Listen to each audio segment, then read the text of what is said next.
আম্মু, আমি গিয়ে ওনাকে ডেকে নিয়ে আসি। আচ্ছা যা, আর তোর বাবাকেও খেতে ডাক দে। আচ্ছা আম্মু। নিশি গিয়ে দেখে দীপ কাজ করছে। ওকে কি নামে ডাকবে নিশি ভেবে পাচ্ছে না। বয়সে দীপ ওর চেয়ে বড়ই হবে, আবার ভাইয়া ডাকারও ইচ্ছে হচ্ছে না। তাই নিশি ওর পিছনে দাঁড়িয়ে থাকে। কিছু বলবেন? মা আপনাকে খেতে ডাকছে। আচ্ছা, যাচ্ছি। এদিকে নিশি এখন একটু শ্বাস নিতে পারছে। দীপের মুখের দিকে তাকিয়ে ও কিছু বলতে পারে না, বেশ ভয় করে ওর, কিন্তু কেন সেটা নিজেও জানে না। দীপকে দেখলে মনে হয় শ্বাসটাও আটকে যাবে। নিশি আর দাঁড়িয়ে না থেকে বাবার কাছে চলে যায়। দীপ এসে দেখে মারিয়া খাওয়া শেষ করে চলে গেছে। দীপ খাবার সামনে নিয়ে বসে আছে, হাত এখনো ঠিক হয়নি, আরও 1 দিন বা 2 দিন লাগবে। দীপকে বসে থাকতে দেখে নিশির মা এগিয়ে আসে। আচ্ছা আমি খাইয়ে দিই তোমাকে। এই নাও। দীপ চুপচাপ খেয়ে নিল। দীপকে খেতে দেখে নিশির মায়ের চোখে পানি চলে আসলো। তিনি আঁচল দিয়ে চোখ মুছলেন, কিন্তু ব্যাপারটা দীপের নজরে এড়ায়নি। আন্টি, আপনি কাঁদছেন কেন? আমাকে বলুন। কিছু না বাবা, তুমি খাও। আন্টি, কি হয়েছে আমাকে বলুন, আমি তো আপনার ছেলের মতোই। জানো বাবা, আমার একটা ছেলে ছোটবেলায় একটা পুকুরের পানিতে ডুবে মারা যায়। ও দেখতে হুবহু তোমার মতোই ছিল। আজ তোমাকে খাই দিতে গিয়ে ওর কথা বড্ড মনে পড়ছে। ও থাকলে এখন তোমার মতন বড় হতো। আরে আন্টি, আপনি কান্না করবেন না প্লিজ। আমি তো আছি আপনার ছেলের মতো। আমাকে আপনার ছেলে ভেবে নিন। সত্যি বলছো বাবা? হুম। আচ্ছা, আজ থেকে তুমি আমার ছেলে। যতদিন হাত ঠিক না হবে তোমাকে আমিই খাইয়ে দিব। আর কিছু দরকার হলে সোজা আমাকে এসে বলবে, মনে থাকবে তো? হুম। এদিকে মারিয়া ফিরে এসে দেখে দীপকে ওর চাচি খাইয়ে দিচ্ছে। মারিয়া মূলত ফোন ভুলে রুমে ফেলে এসেছিল, ওটা আনতেই গিয়েছিল। কিন্তু ও অবাক হয় দীপ কত তাড়াতাড়ি সবাইকে আপন করে নিতে পারে। সত্যি আশ্চর্যের বিষয়। আরে আন্টি, আর খেতে পারছি না, প্লিজ। এই তো অল্প বাকি আছে বাবা, এগুলো খেয়ে নাও। শেষের খাবার কে না বলতে হয় না। আরে আর খেলে তো ওটা দাঁড়াতেই পারবো না। আরে তুমি কি শুরু করেছো? ছেলেটাকে খাইয়ে খাইয়ে কি একদিনে মোটা বানিয়ে দিবে নাকি? দেখো না, এইটুকু খাবারটাও শেষ করলো না ছেলেটা। আরে ওর খেতে ইচ্ছে না করলে জোর করছো কেন? পরে প্রবলেম হতে পারে। বাই দ্য ওয়ে, মারিয়া, তুই ওকে এনে বেশ ভালো একটা কাজ করেছিস। ওর জন্য আজকের আমার কাজটা অনেক সহজ হয়ে গেল। Thanks man. আমি তো কিছুই করলাম না, জাস্ট ওদেরকে একটু দেখিয়ে দিয়েছিলাম। যাক, তোমার জন্য হলেও আজকে ফার্স্ট টাইম দেখতে পেলাম কারো মনে দয়া মায়াও আছে। তুমি কি আমাকে কিছু বলছো? না, আমার সেই সাধ্য কোথায়। কি বললে?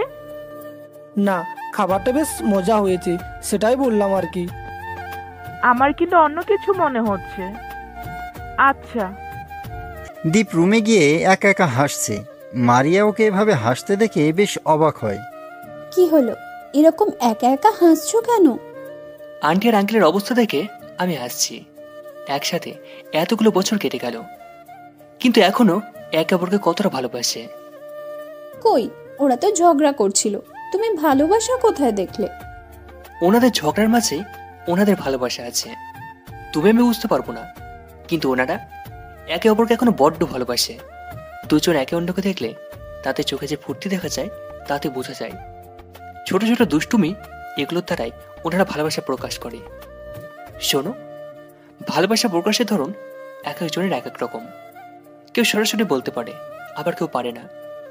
তার মানে এই না যে ভালোবাসে না, বরং বেশি ভালোবাসে, তাই প্রকাশ করতে পারে না। ওয়াও, এভাবে তো কোনোদিন ভাবিনি। হয়তো তেমন কেউ তোমার লাইফে আসেনি, তাই ভাবার প্রয়োজন অনুভব করোনি।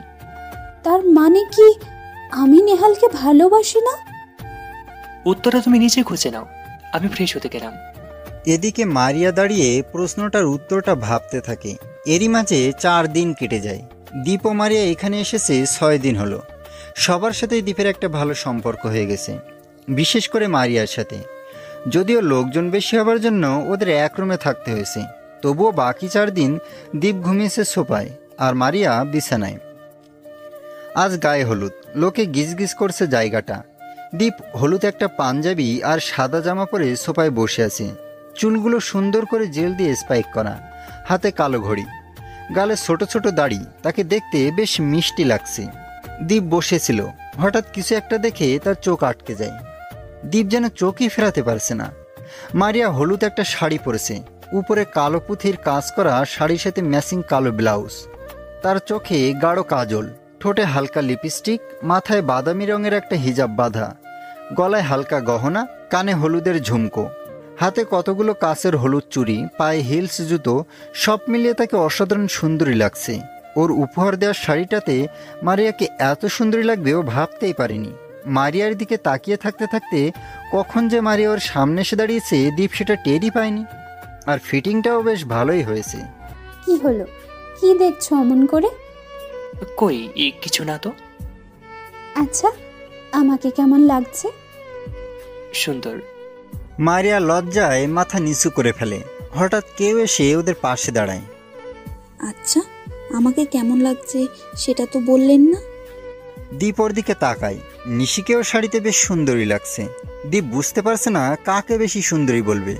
কেউ কারো চেয়ে কম নয়। আপনাকেও খুবই সুন্দর লাগছে। এদিকে কথাটা গিয়ে মারিয়ার বুকে তীরের মতো বেঁধে যায়। নিশিকে ওর চেয়ে বেশি সুন্দর? দীপ কেন তাহলে ওকে খুব সুন্দর বলবে? হঠাৎ মারিয়ার মন কালো মেঘের আধারে ছেয়ে যায়। তার ভীষণ কান্না পাচ্ছে। কেন জানি নিশিকে খুব সুন্দর বলাটা সে মেনে নিতে পারছে না। আচ্ছা, আমি ওদিক থেকে আসছি, তোমরা কথা বলো। আচ্ছা, আমি কি আপনার পাশে বসতে পারি? হ্যাঁ।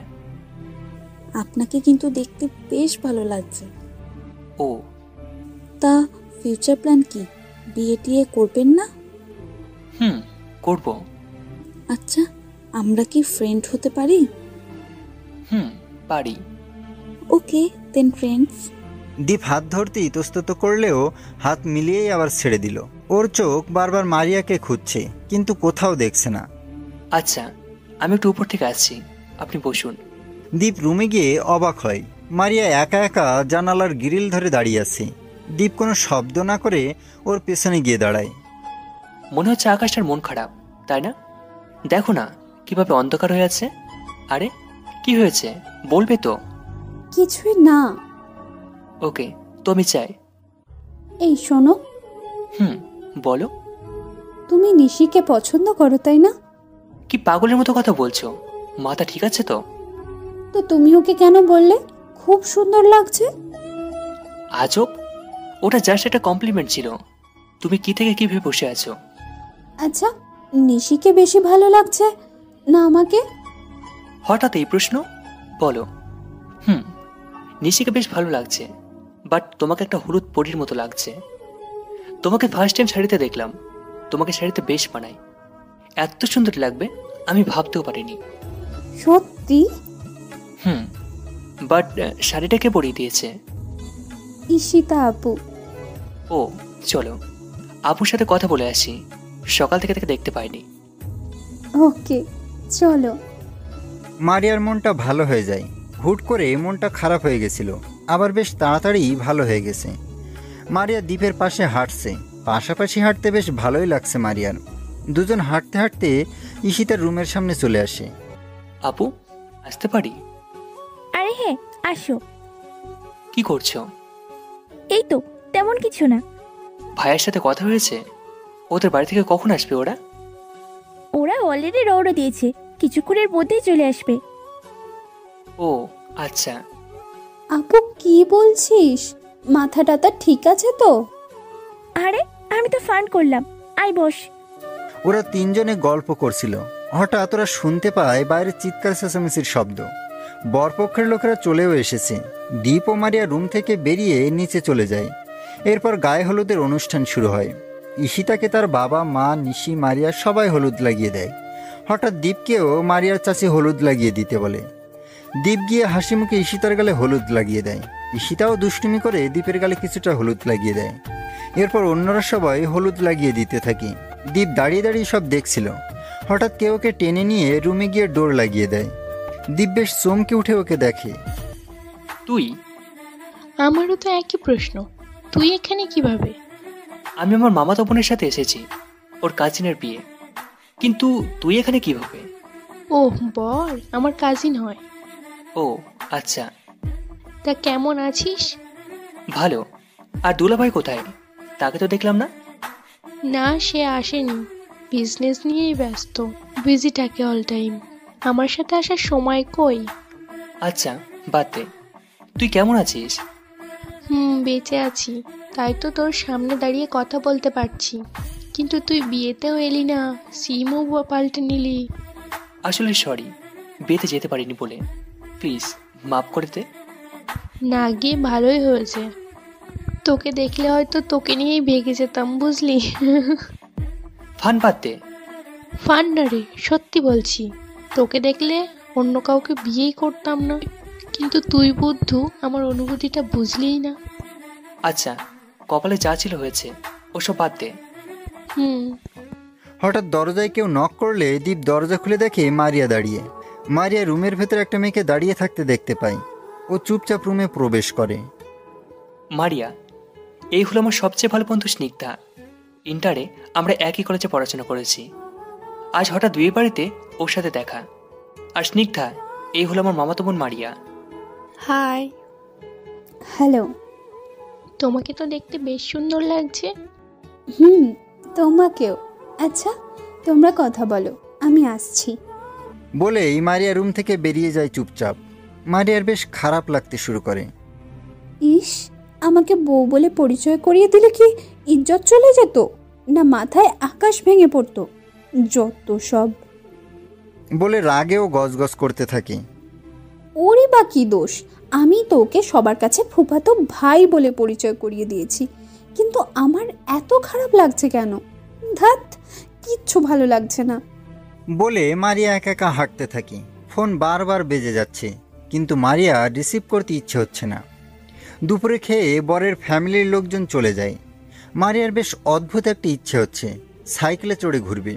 সে সাইকেলও জোগাড় করেছে, কিন্তু ওটা চালাতে পারে না, তাই চুপচাপ সাইকেল নিয়ে বসে আছে। কি করছো বসে বসে? এই তো, কিচ্ছু না। আচ্ছা, তুমি সাইকেল চালাতে পারো? কেন? প্লিজ চলো না, সাইকেলে ঘুরবো, প্লিজ প্লিজ প্লিজ। ওকে ঠিক আছে, কিন্তু বসবে কোথায়? কেন, সামনে।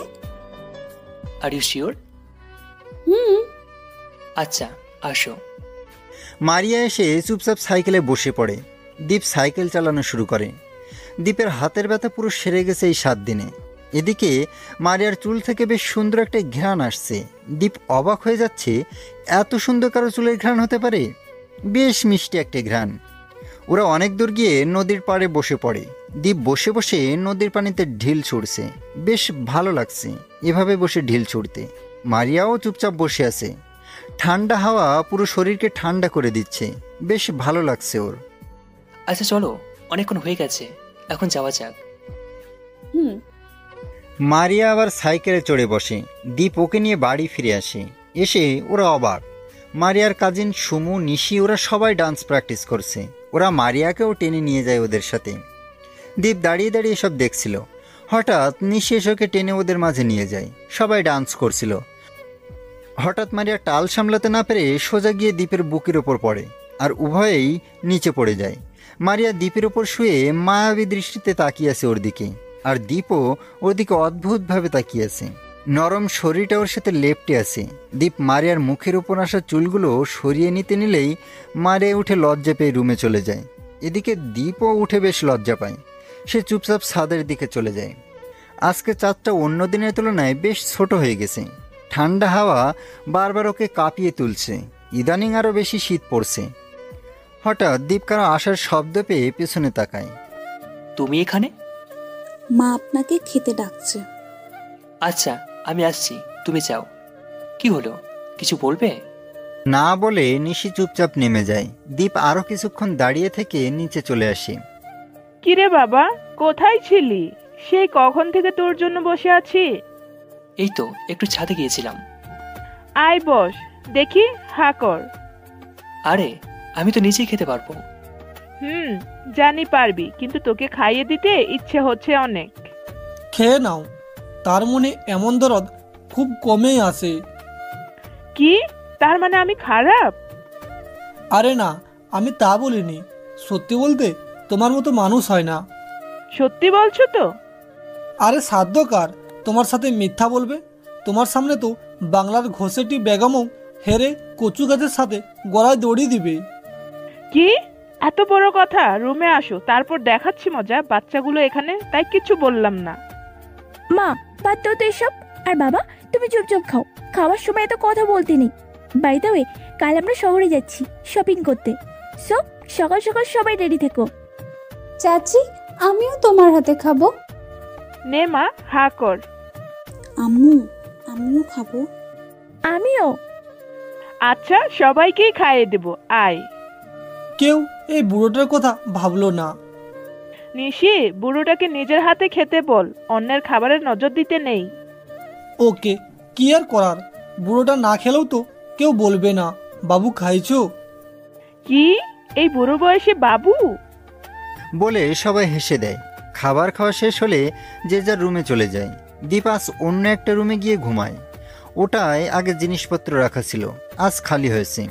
তাই দীপ গিয়ে চুপচাপ বিছানায় শুয়ে রইল। অল্প কিছুক্ষণের মধ্যে ঘুমিয়েও গেল। এদিকে মারিয়ার ঘুম আসছে না, বেশ ভয় লাগছে একা একা। রুমটা একেবারে কিনারায়। সবচেয়ে বড় কথা, বাড়িটা পুরনো হওয়ায় অনেকেই নাকি এখানে একটা মেয়েকে হেঁটে বেড়াতে দেখেছে। এসব কথা ভেবে বেশ ভয় লাগছে মারিয়ার। ও চুপচাপ কাঁথা গায়ে দিয়ে শুয়ে থাকে। পরের দিন সকাল 8টায় দীপের ঘুম ভেঙে যায়। ও ফোন হাতে নিয়ে দেখে ফোনে চার্জ নেই। চার্জার মারিয়ার রুমে রয়ে গেছে। ও উঠে চুপচাপ মারিয়ার রুমে চলে যায়। সকাল সকাল মারিয়া গোসল করে শাড়ি পরার চেষ্টা করছিল একা একা, কিন্তু প্রতিবারই ব্যর্থ হচ্ছে। দীপ দরজার কাছে গিয়ে নক করে। এদিকে হঠাৎ কারো আসার শব্দ পেয়ে মারিয়া শাড়িটা দিয়ে কোনো মতে নিজেকে পেঁচিয়ে নেয়। দরজা খুলে দেখে দীপ দাঁড়িয়ে। দীপ ওকে দেখে অবাক হয়, গায়ে শাড়িটা কোনো মতে পেঁচিয়ে আছে। এ কি, এভাবে শাড়ি পেঁচিয়ে ধরে আছো কেন? পরতে পারছি না তাই। আমি কোনো হেল্প করব? তুমি শাড়ি পরাতে জানো? মারিয়া কি বলবে বুঝতে পারছে না। গায়ে শুধু সায়া আর ব্লাউজ আছে। শাড়িটা পরাতে হলে দীপ অনেক কিছু দেখে ফেলবে, এটা ভাবতেই লজ্জা লাগছে। আবার অন্য কেউ ওকে হেল্প করবে না, সবাই এখনো ঘুমাচ্ছে। মারিয়া দীপকে হেল্প করতে বলতে দ্বিধা করছে। দীপ কোনো উত্তর না দিয়ে চার্জার নিয়ে চলে যাচ্ছিল, কিন্তু মারিয়া ওকে হেল্প করতে অনুরোধ করে। দীপ শাড়িটা হাতে নিয়ে চুপচাপ মারিয়ার কোমরে গুজে দেয়। এদিকে দীপের ছোঁয়া পেয়ে মারিয়া কেঁপে ওঠে, হাত পা কাঁপতে শুরু করে। দীপ কুচিগুলো দিয়ে মারিয়ার কোমরে গুজে দেয়। মারিয়া চুপসে যায়। বেশ অদ্ভুত অনুভূতি হতে শুরু করে ওর, যেন হাত পা জমে যাচ্ছে ঠান্ডায়। দীপের হঠাৎ চোখ পড়ে মারিয়ার নাভির পাশে কালো তিলটাতে। ও যেন চোখ ফেরাতে পারছে না ওখান থেকে, বারবার চোখ ওখানেই আটকে যাচ্ছে। মারিয়া দীপের চাহনি দেখে লজ্জায় কিছু বলতে পারছে না, বেশ লজ্জা লাগছে ওর। মারিয়া ওখানে স্থির হয়ে দাঁড়িয়ে থাকে। শাড়িটা ব্লাউজের সাথে সেফটি পিন দিয়ে বিঁধতে গেলেই হঠাৎ সেফটি পিন ওর শরীরের সাথে বেঁধে যায়। মারিয়া চমকে ওঠে। আউ! ও সরি, আমি বুঝতে পারিনি। দীপ দেখলো ওখান থেকে বেশ খানিকটা রক্ত বের হয়েছে। ও সাথে সাথে নিজের ঠোঁট ছুঁয়ে দেয় ওই জায়গায়। এদিকে মারিয়া 440 ভোল্টের একটা শক খায়। ওর পুরো শরীর জুড়ে একটা শিহরণ খেলে যায়। মারিয়া স্থির হয়ে আছে, একটু নড়বার সাধ্য নেই তার। দীপের গরম নিঃশ্বাস ওর ঘাড়ে পড়ছে। ও বুঝতে পারছে না কেমন অনুভূতি হচ্ছে, বাট বেশ ভালোও লাগছে। হঠাৎ মারিয়া লজ্জা পেয়ে দীপকে সরিয়ে দৌড়ে রুমের বাইরে চলে যায়। এদিকে রুমে বসে দীপ একা মাথায় হাত দিয়ে দাঁড়িয়ে আছে। হঠাৎ কি হয়েছিল নিজেও বুঝতে পারেনি, কিন্তু আজ বড্ড ইচ্ছে করছিল ওকে ছুঁয়ে দিতে, ভালোবাসার সাগরে হারিয়ে যেতে ওকে নিয়ে। মারিয়া নিচের দিকে যাচ্ছিল, হঠাৎ নিশিকে সিঁড়ি দিয়ে উপরে উঠতে দেখতে পায়। কি রে, কই যাচ্ছিস? এই তো দীপ ভাইয়াকে নাস্তা দিতে। মারিয়া লক্ষ্য করলো নিশির চোখ মুখ জল জল করছে দীপের নাম নিতেই। তার মানে কি? ও গড, মারিয়ার আগেই বোঝা উচিত ছিল। মারিয়া গিয়ে ওর হাত থেকে নাস্তার প্লেট নিয়ে নেয়। কি হলো? তোর যেতে হবে না, আমি যাচ্ছি। কিন্তু আমি গেলে প্রবলেম কোথায়? প্রবলেম আছে বাস। দীপ রুমে ঘুমাচ্ছে আর ওকে জাগালে রাগ করবে, তাই তোর যাবার দরকার নেই। আমি গিয়ে খাবার রেখেই চলে আসব। বলেছি না যাবার দরকার নেই। আর এটা কি শাড়ি পরেছিস? হ্যাঁ, পেট স্পষ্ট দেখা যাচ্ছে। এসব শাড়ি আর ভুলেও পরতে যাতে না দেখি। যা রুমে চলে যা। ধুর, যত সব। বলে নিশির আগে গজগজ করতে করতে রুমে চলে গেল। এদিকে মারিয়া এটা কেন করলো নিজেই বুঝতে পারছে না। তবে কেন জানি নিশিকে দ্বীপের কাছে যেতে দিতে ইচ্ছে হচ্ছিল না। মারিয়া দাঁড়িয়ে না থেকে খাবার খেয়ে দ্বীপের রুমে গিয়ে দেখে ও চুপচাপ জানালার পাশে দাঁড়িয়ে আছে। বাতাসে সামনের চুলগুলো উড়ছে, হয়তো মনোযোগ দিয়ে কিছু দেখছে। দ্বীপ একবার পিছনে তাকায়। মারিয়ার দিকে তাকানোর সাহস হয় না ওর, তাই আবার চোখ ফিরিয়ে নেয়। মারিয়া নাস্তাটা রেখে চুপচাপ বেরিয়ে যায়। ওরও দ্বীপের সামনে যেতে বেশ লজ্জা লাগছে। খাওয়া শেষ হলে দ্বীপ রেডি হয়ে নিচে বেরিয়ে আসে। গায়ে কালো রঙের একটা শার্ট, কালো প্যান্ট আর সাদা জুতো, হাতে কালো ঘড়ি। তাকে দেখতে বেশ সুন্দর লাগছে। কালো রং গায়ের সাথে ফুটে উঠেছে। দ্বীপ নিচে গিয়ে দেখতে পায় সবাই গাড়ির কাছে দাঁড়ানো, শুধু মারিয়া বাদে। দ্বীপ গিয়ে সবার কাছে দাঁড়ায়। সবাই দাঁড়িয়েছিল, কিন্তু হঠাৎ দ্বীপের চোখ আটকে যায় একটা দৃশ্যে। মারিয়া সিঁড়ি থেকে নামছিল। বাতাসে ওর খোলা চুল বারবার এলোমেলো হয়ে যাচ্ছিল, আর ওর শাড়িটা সামলাতেও বেশ কষ্ট হচ্ছিল। আমাকে যদি জিজ্ঞেস করা হয় সবচেয়ে সুন্দর দৃশ্যের একটি বর্ণনা দিতে, আমি নিঃসন্দেহে বলতাম জোরালো বাতাসে মেয়েদের শাড়ি সামলানোর দৃশ্য। দ্বীপ অবাক চোখে ওর দিকে তাকিয়ে থাকে। সরি, আমি লেট, চলো বসা যাক। সবাই উঠে পড়ে। মারিয়া সামনের সিটে, দ্বীপ, নিশি আর ঈশিতা পিছনের সিটে, আর ওদের বাবা মা অন্য গাড়িতে। গাড়ি চলতে শুরু করে। হঠাৎ মারিয়ার চোখ যায় আয়নার দিকে। নিশি বারবার দ্বীপের দিকে চেপে বসছে। দ্বীপ যত ওর কাছ থেকে দূরে যাচ্ছে, নিশি ততই ওর দিকে চেপে বসছে। মারিয়া অনেকক্ষণ ধরে দেখছে। নিশি পারলে দ্বীপের কোলে চড়ে বসে, আর সহ্য হচ্ছে না ওর। হঠাৎ, গাড়ি থামাও। কি রে, তোর কি হলো? আমি সামনে বসতে পারবো না, প্রচন্ড ঝাঁকি লাগছে আর মাথাটাও ঘোরাচ্ছে। আচ্ছা, তুই এসে পিছনে বস, আমি সামনে আসছি। হঠাৎ মারিয়া বের হয়ে দ্বীপের পাশে বসে পড়ল। নিশিতাও গিয়ে সামনে বসলো। গাড়ি আবার স্টার্ট দিয়েছে। মারিয়া দ্বীপের কাছে ঘেঁষেই বসে আছে। বাতাসে ওর খোলা চুল বারবার দ্বীপের চোখে মুখে এসে পড়ছে। এদিকে দ্বীপেরও ওর চুলের মিষ্টি ঘ্রাণ বেশ ভালো লাগছে। এভাবে প্রায় 3 ঘন্টা পর ওরা শহরের শপিং মলে এসে পৌঁছায়। গাড়ি থেকে নেমে যে যার মতো শপিং করছে। শুধু নিশি দ্বীপের পিছন ছাড়ছে না, আর তাই মারিয়াও ওকে একা ছাড়ছে না। নিশি, তুই গিয়ে ওদিকে দেখে আয় না, কিছু তো কিনলি না। আচ্ছা ভাইয়া, আমার সাথে চলুন। হে ওয়েট, ভাইয়ার যেতে হবে কেন? দীপ আমার সাথে থাকবে, আমার ওর সাথে কিছু দরকার আছে, তুই যা। কিন্তু এত বড় একটা শপিং মলে একা একা যদি হারিয়ে যাই? তুই কি পিচ্চি বাবু যে হারিয়ে যাবি? কিছু হলে ফোন দিস, এখন যা। দীপ চলো, আমার কিছু কাজ আছে। বলে দ্বীপের হাত ধরে টানতে টানতে নিয়ে যায়। দ্বীপ বেশ অবাক হয় ওর বিহেভিয়ার দেখে। এমন শুরু করছে কেন কে জানে। এদিকে নিশি কিছুক্ষণ দাঁড়িয়ে থেকে একা একাই শপিং করতে শুরু করে। আচ্ছা, এই শাড়িটা আমার গায়ে কেমন লাগবে? এসব না, তোমাকে তো ভালো লাগবে নীল শাড়িতে। আচ্ছা, নীল শাড়ি দেখান তো। লোকটা অনেকগুলো শাড়ি বের করে। একসাথে এতগুলো শাড়ি দেখে মারিয়া বেশ কনফিউজড হয়ে যায়। ও দ্বীপকে একটা সিলেক্ট করে দিতে বলে। দ্বীপ দেখতে থাকে। একটা শাড়ি বেশ ভালো লেগে যায় ওর। সোনালি পাড়ের নীল শাড়ি, আঁচলটাও একটু সোনালি রঙের। বেশ সুন্দর শাড়িটা, সাথে সাদা ব্লাউজ নিয়ে নেয়। ব্লাউজের হাতায় পুঁতির কাজ করা, তাই দেখতে ভালোই লাগছে। মারিয়ারও বেশ পছন্দ হয় ওটা। আচ্ছা, তুমি তো কিছু কিনলে না, যাও গিয়ে কিছু কিনে নিয়ে আসো, তারপর সবাই একত্রে লাঞ্চ করতে যাব। দ্বীপের কিছু কেনার ইচ্ছে নেই, তবে ও মারিয়ার জন্য কিছু কিনবে। নীল শাড়ির সাথে জিনিসটা বেশ মানাবে। কেনা হয়ে গেলে দ্বীপ মারিয়ার কাছে চলে যায়। এরপর সবার কেনাকাটা হয়ে গেলে একত্রে লাঞ্চ করতে চলে যায়। লাঞ্চ করা হয়ে গেলে সবাই গাড়িতে চড়ে বাড়ির দিকে রওনা দেয়।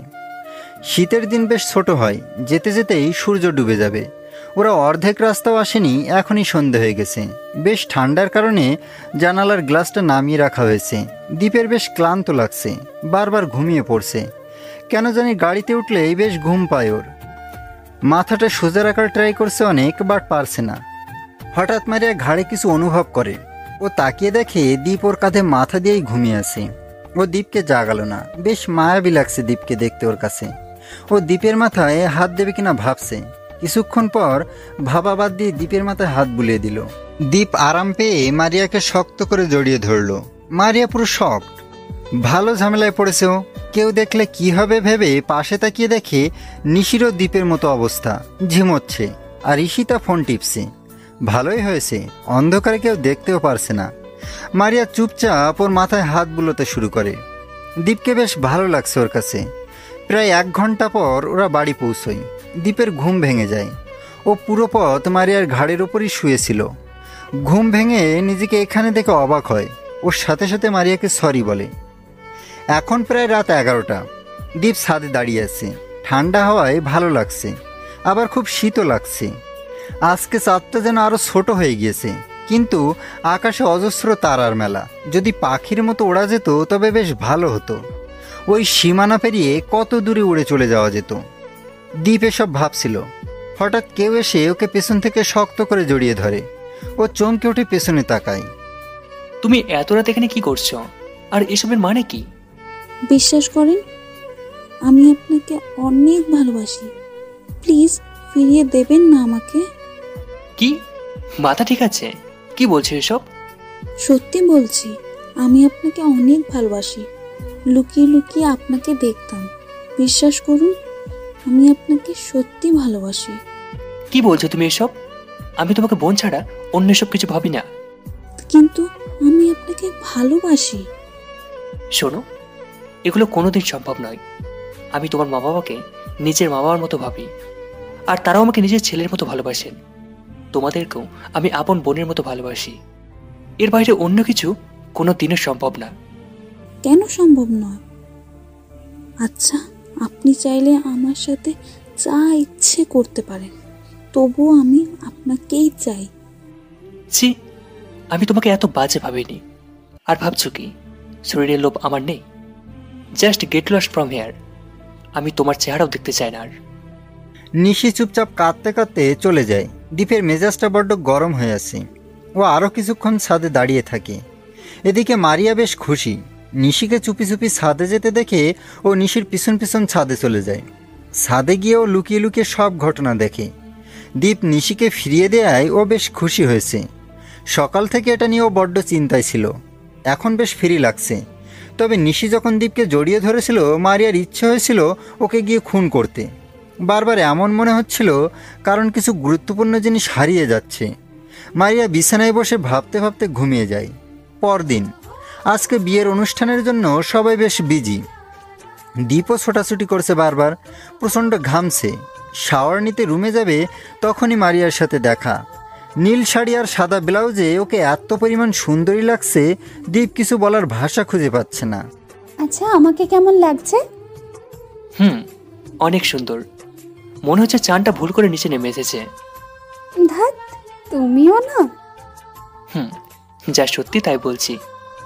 আচ্ছা, আমি নিচে যাই, তুমি রেডি হয়ে আসো।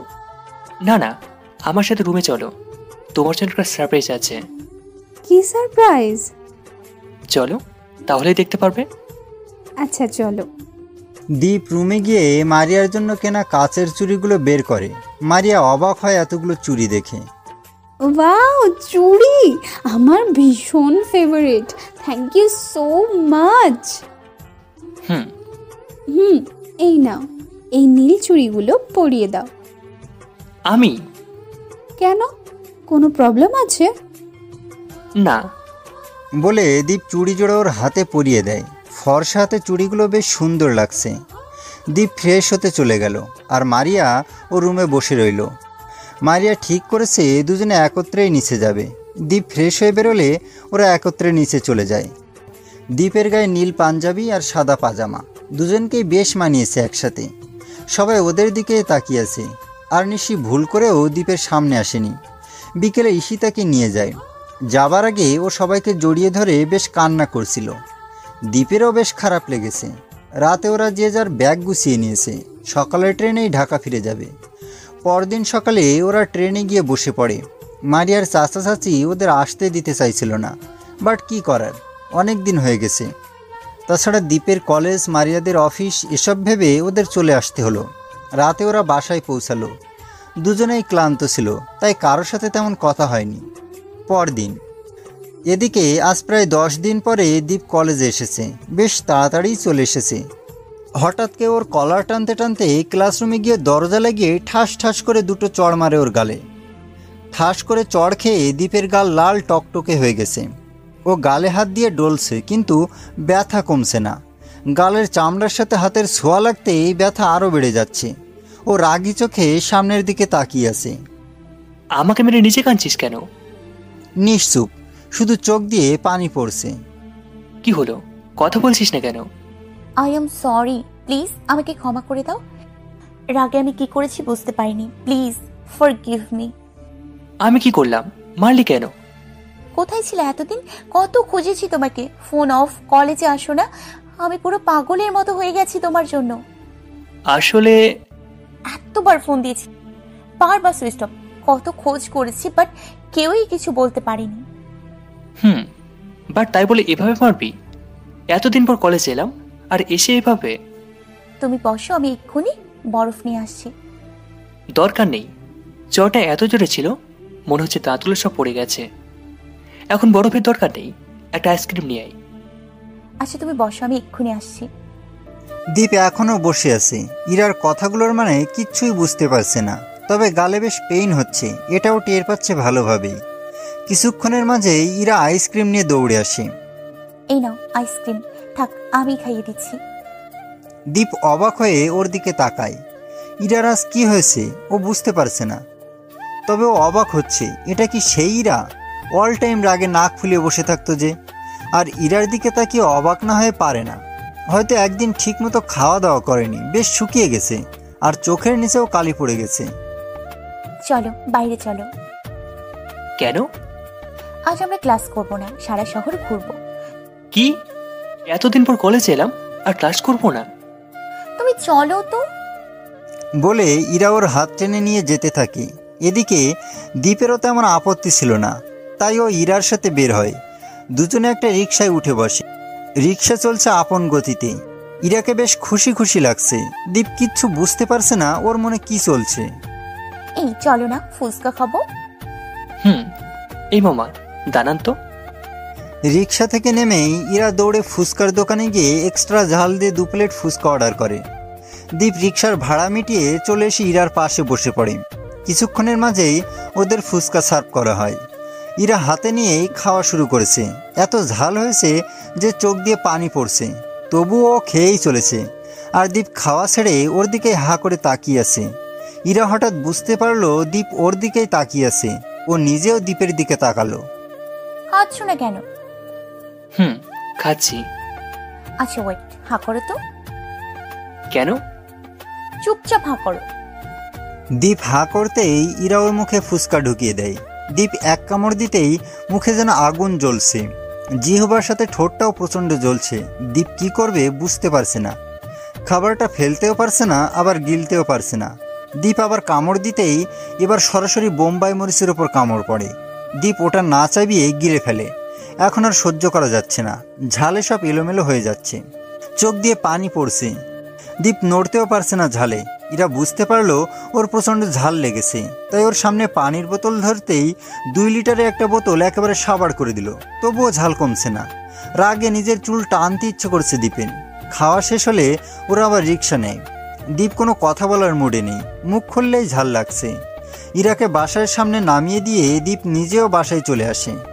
বাসায় গিয়ে দীপ অবাক হয়, মারিয়া দীপের মায়ের সাথে কিচেনে রান্না শিখছে। আজকে যা রান্না হয়েছে সব দীপের ফেভারিট, কিন্তু ঠোঁটের আর জিহবার যা অবস্থা, মনে হচ্ছে না খেয়েই থাকতে হবে। দুপুরে সবাই খেতে বসলো, কিন্তু দীপ কিছুই খেতে পারছে না। খাবারগুলো দেখে খেতে ইচ্ছে করছে, বাট ও নিজের অবস্থাটাও ভালোই বুঝতে পারছে, তাই খাবার নিয়ে বারবার নাড়াচাড়া করছে। কি হলো, খাচ্ছ না কেন? এই তো খাচ্ছি।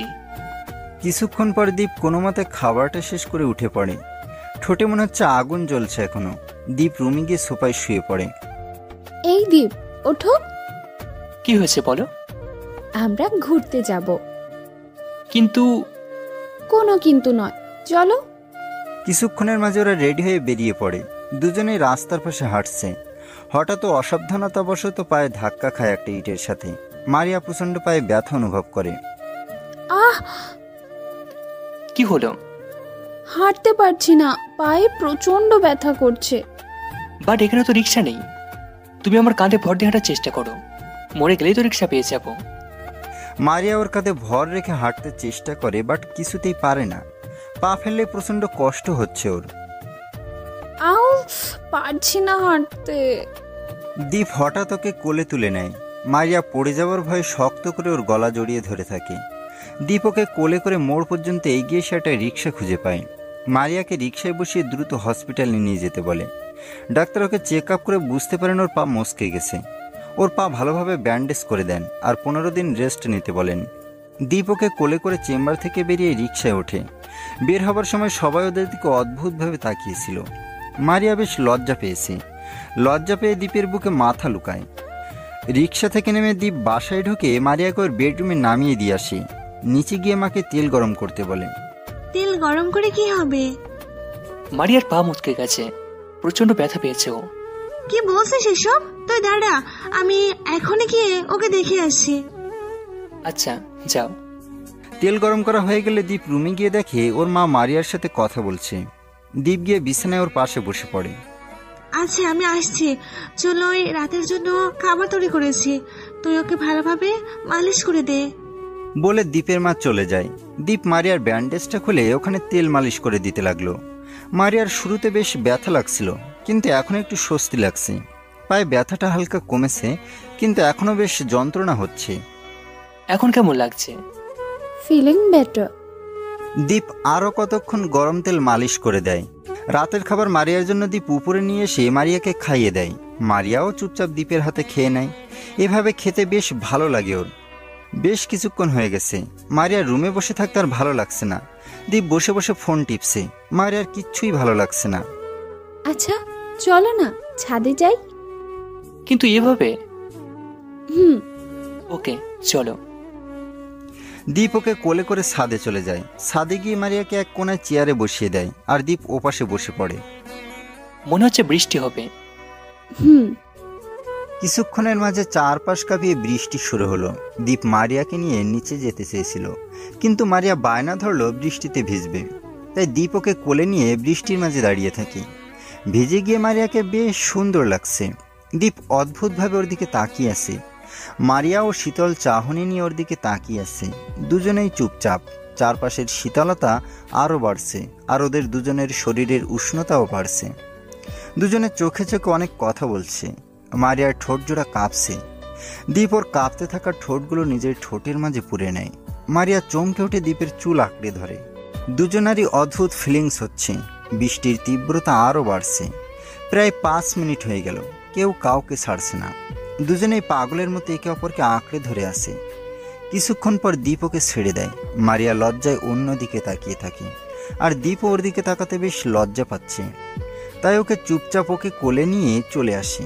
নিচে এসে মারিয়া ওয়াশরুমে গিয়ে ড্রেস চেঞ্জ করে আসে, আর দীপও ড্রেস চেঞ্জ করে। এরপর দীপ ওকে কোলে করে এনে বিছানায় শুয়ে দেয়। মারিয়া বিছানায় শুয়ে পড়ে আর দীপ সোফায় শুয়ে পড়ে। তখনকার কথা ভাবতেই মারিয়া বেশ লজ্জা পাচ্ছে। নিজের কি হয়েছিল বুঝতে পারেনি। ও দীপকে আরও কাছে চাইছিল। দীপের ছোঁয়া যেন ওকে পাগল করে তুলছে। দৃশ্যটা মনে পড়তেই এখনও বেশ লজ্জা লাগছে ওর। এদিকে দীপের বেশ অনুশোচনা হচ্ছে। এটা কি করলো? মারিয়া কি ওকে কখনো ক্ষমা করবে? কিভাবে করতে পারলো এটা? মারিয়া ওদের এত সাহায্য করছে, আর শেষে দীপ কিনা। দীপ আর ভাবতে পারছে না। প্রচণ্ড খারাপ লাগছে। যদিও বেশ ঠান্ডা লাগছে, তবু দীপ ঘামছে। পরের দিন সকালে উঠে দীপ মারিয়াদের অফিসে চলে যায়। মারিয়া অসুস্থ, তাই বাধ্য হয়ে ওকেই যেতে হচ্ছে। দীপ ভালোভাবে রেডি হয়ে নিল। ব্লু প্যান্টের উপর সাদা শার্ট, আর তার উপর ব্লু ব্লেজার, পায়ে বাদামি রঙের শু, আর হাতে হাত ঘড়ি। সব মিলিয়ে দীপকে দেখতে বেশ ভালো লাগছে। মারিয়া ওকে দেখে একদম অবাক। ফুল বিজনেসম্যানদের মতো লাগছে। যদিও স্যুটটা মারিয়ার বাবার, তবুও দীপের গায়ে বেশ ফিটিং হয়েছে। মারিয়া বারবার ওকে দেখছে। যতবার দেখছে আরও ভালো লাগছে। আচ্ছা আমি গেলাম। একা একা নামতে চেষ্টা করবে না, আর কিছু দরকার হলে অধরা কত আম্মুকে বলবে। নিচে নামবে না, ওকে? দীপ নাস্তা করে বেরিয়ে যায় অফিসের উদ্দেশ্যে। যাবার সময় মারিয়া ওকে গাড়ির চাবি দিয়ে দেয়। দীপ গাড়ি নিয়ে অফিসের উদ্দেশ্যে বেরিয়ে যায়। অফিসে গিয়ে তেমন কোনো কাজ করতে হয় না। মারিয়াদের পিএ ওকে কাজ বুঝিয়ে দেয়। অফিস শেষ হলে দীপ বিকেলের দিকে বাসায় ফিরে আসে। বাসায় ফিরে রুমে গিয়ে দীপ দেখতে পায় অধরা আর মারিয়া গল্প করছে। ওকে দেখে দুজনেই চুপ হয়ে যায়। আচ্ছা প্লিজ চলো না, বাইরে ঘুরতে যাব। ম্যাম, আপনি হয়তো আমার পায়ের দিকে তাকাতে ভুলে গেছেন। তো কি হয়েছে, তুমি তো আমাকে কোলে করে নিয়ে ঘুরবে। হায় আল্লাহ, এটা কি বলে ফেললাম। অধরাও রুমে, কি ভাবছে কে জানে। এদিকে দীপ হাঁ করে ওর মুখের দিকে তাকিয়ে আছে, কথাটা যেন বিশ্বাস করছে না। সে হাসি দিয়ে মারিয়ার কাছে গিয়ে কোলে তুলে নেয়। এদিকে অধরার সামনে এভাবে কোলে নেয় মারিয়া বেশ লজ্জা পায়। ও চুপচাপ দীপের বুকে মাথা লুকিয়ে থাকে। বাহ, কি ভালোবাসা। এই, তুই চুপচাপ রুমে যা, মার খেতে না চাইলে।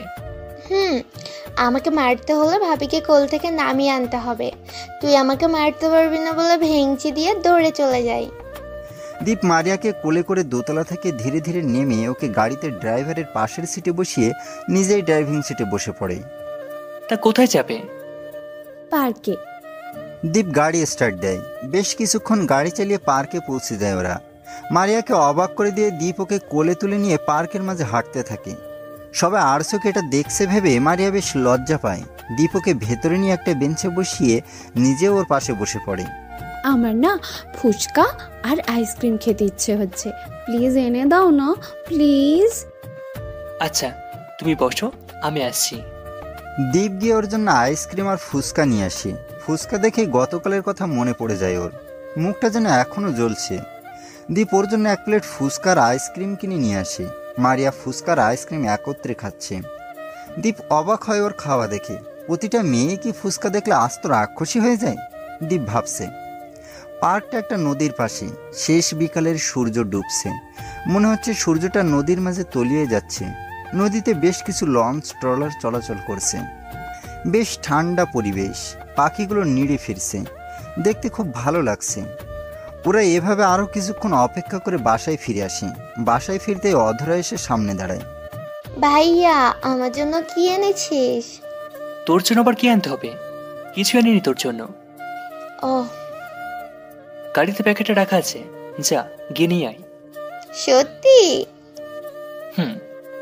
লাভ ইউ ভাইয়া। আমি ওকে উপরে দিয়ে আসছি, তুই রুমে যা। আচ্ছা। এভাবে প্রায় 15 দিন কেটে যায়। এই কয়েকদিনে দীপ মারিয়ার প্রচণ্ড পরিমাণ কেয়ার করছে। মারিয়ার পাটা ঠিক হয়েছে, যদিও হালকা প্রবলেম হয়, তবুও হাঁটতে পারে। রাত 12টা। মারিয়া ইদানিং দীপকে ছাড়া আর কিছুই ভাবতে পারছে না। ওর সব ভাবনা জুড়ে দীপ। নিহালের সাথে ফোনে কথা বলতে ভালো লাগে না, কিন্তু দীপ যা করে সেটাই ওর ভালো লেগে যায়। এমন কেন হচ্ছে মারিয়া কিছুই বুঝতে পারছে না। আচ্ছা, আমি কেন এত ভাবছি ওকে নিয়ে? সবসময় শুধু ওর কথাই ভাবি ইদানিং। তবে ও বুঝতে পারছে দীপকে নিজের মনে জায়গা দিয়ে দিয়েছে সে। এদিকে পড়ার টেবিলে মন বসছে না ইরার।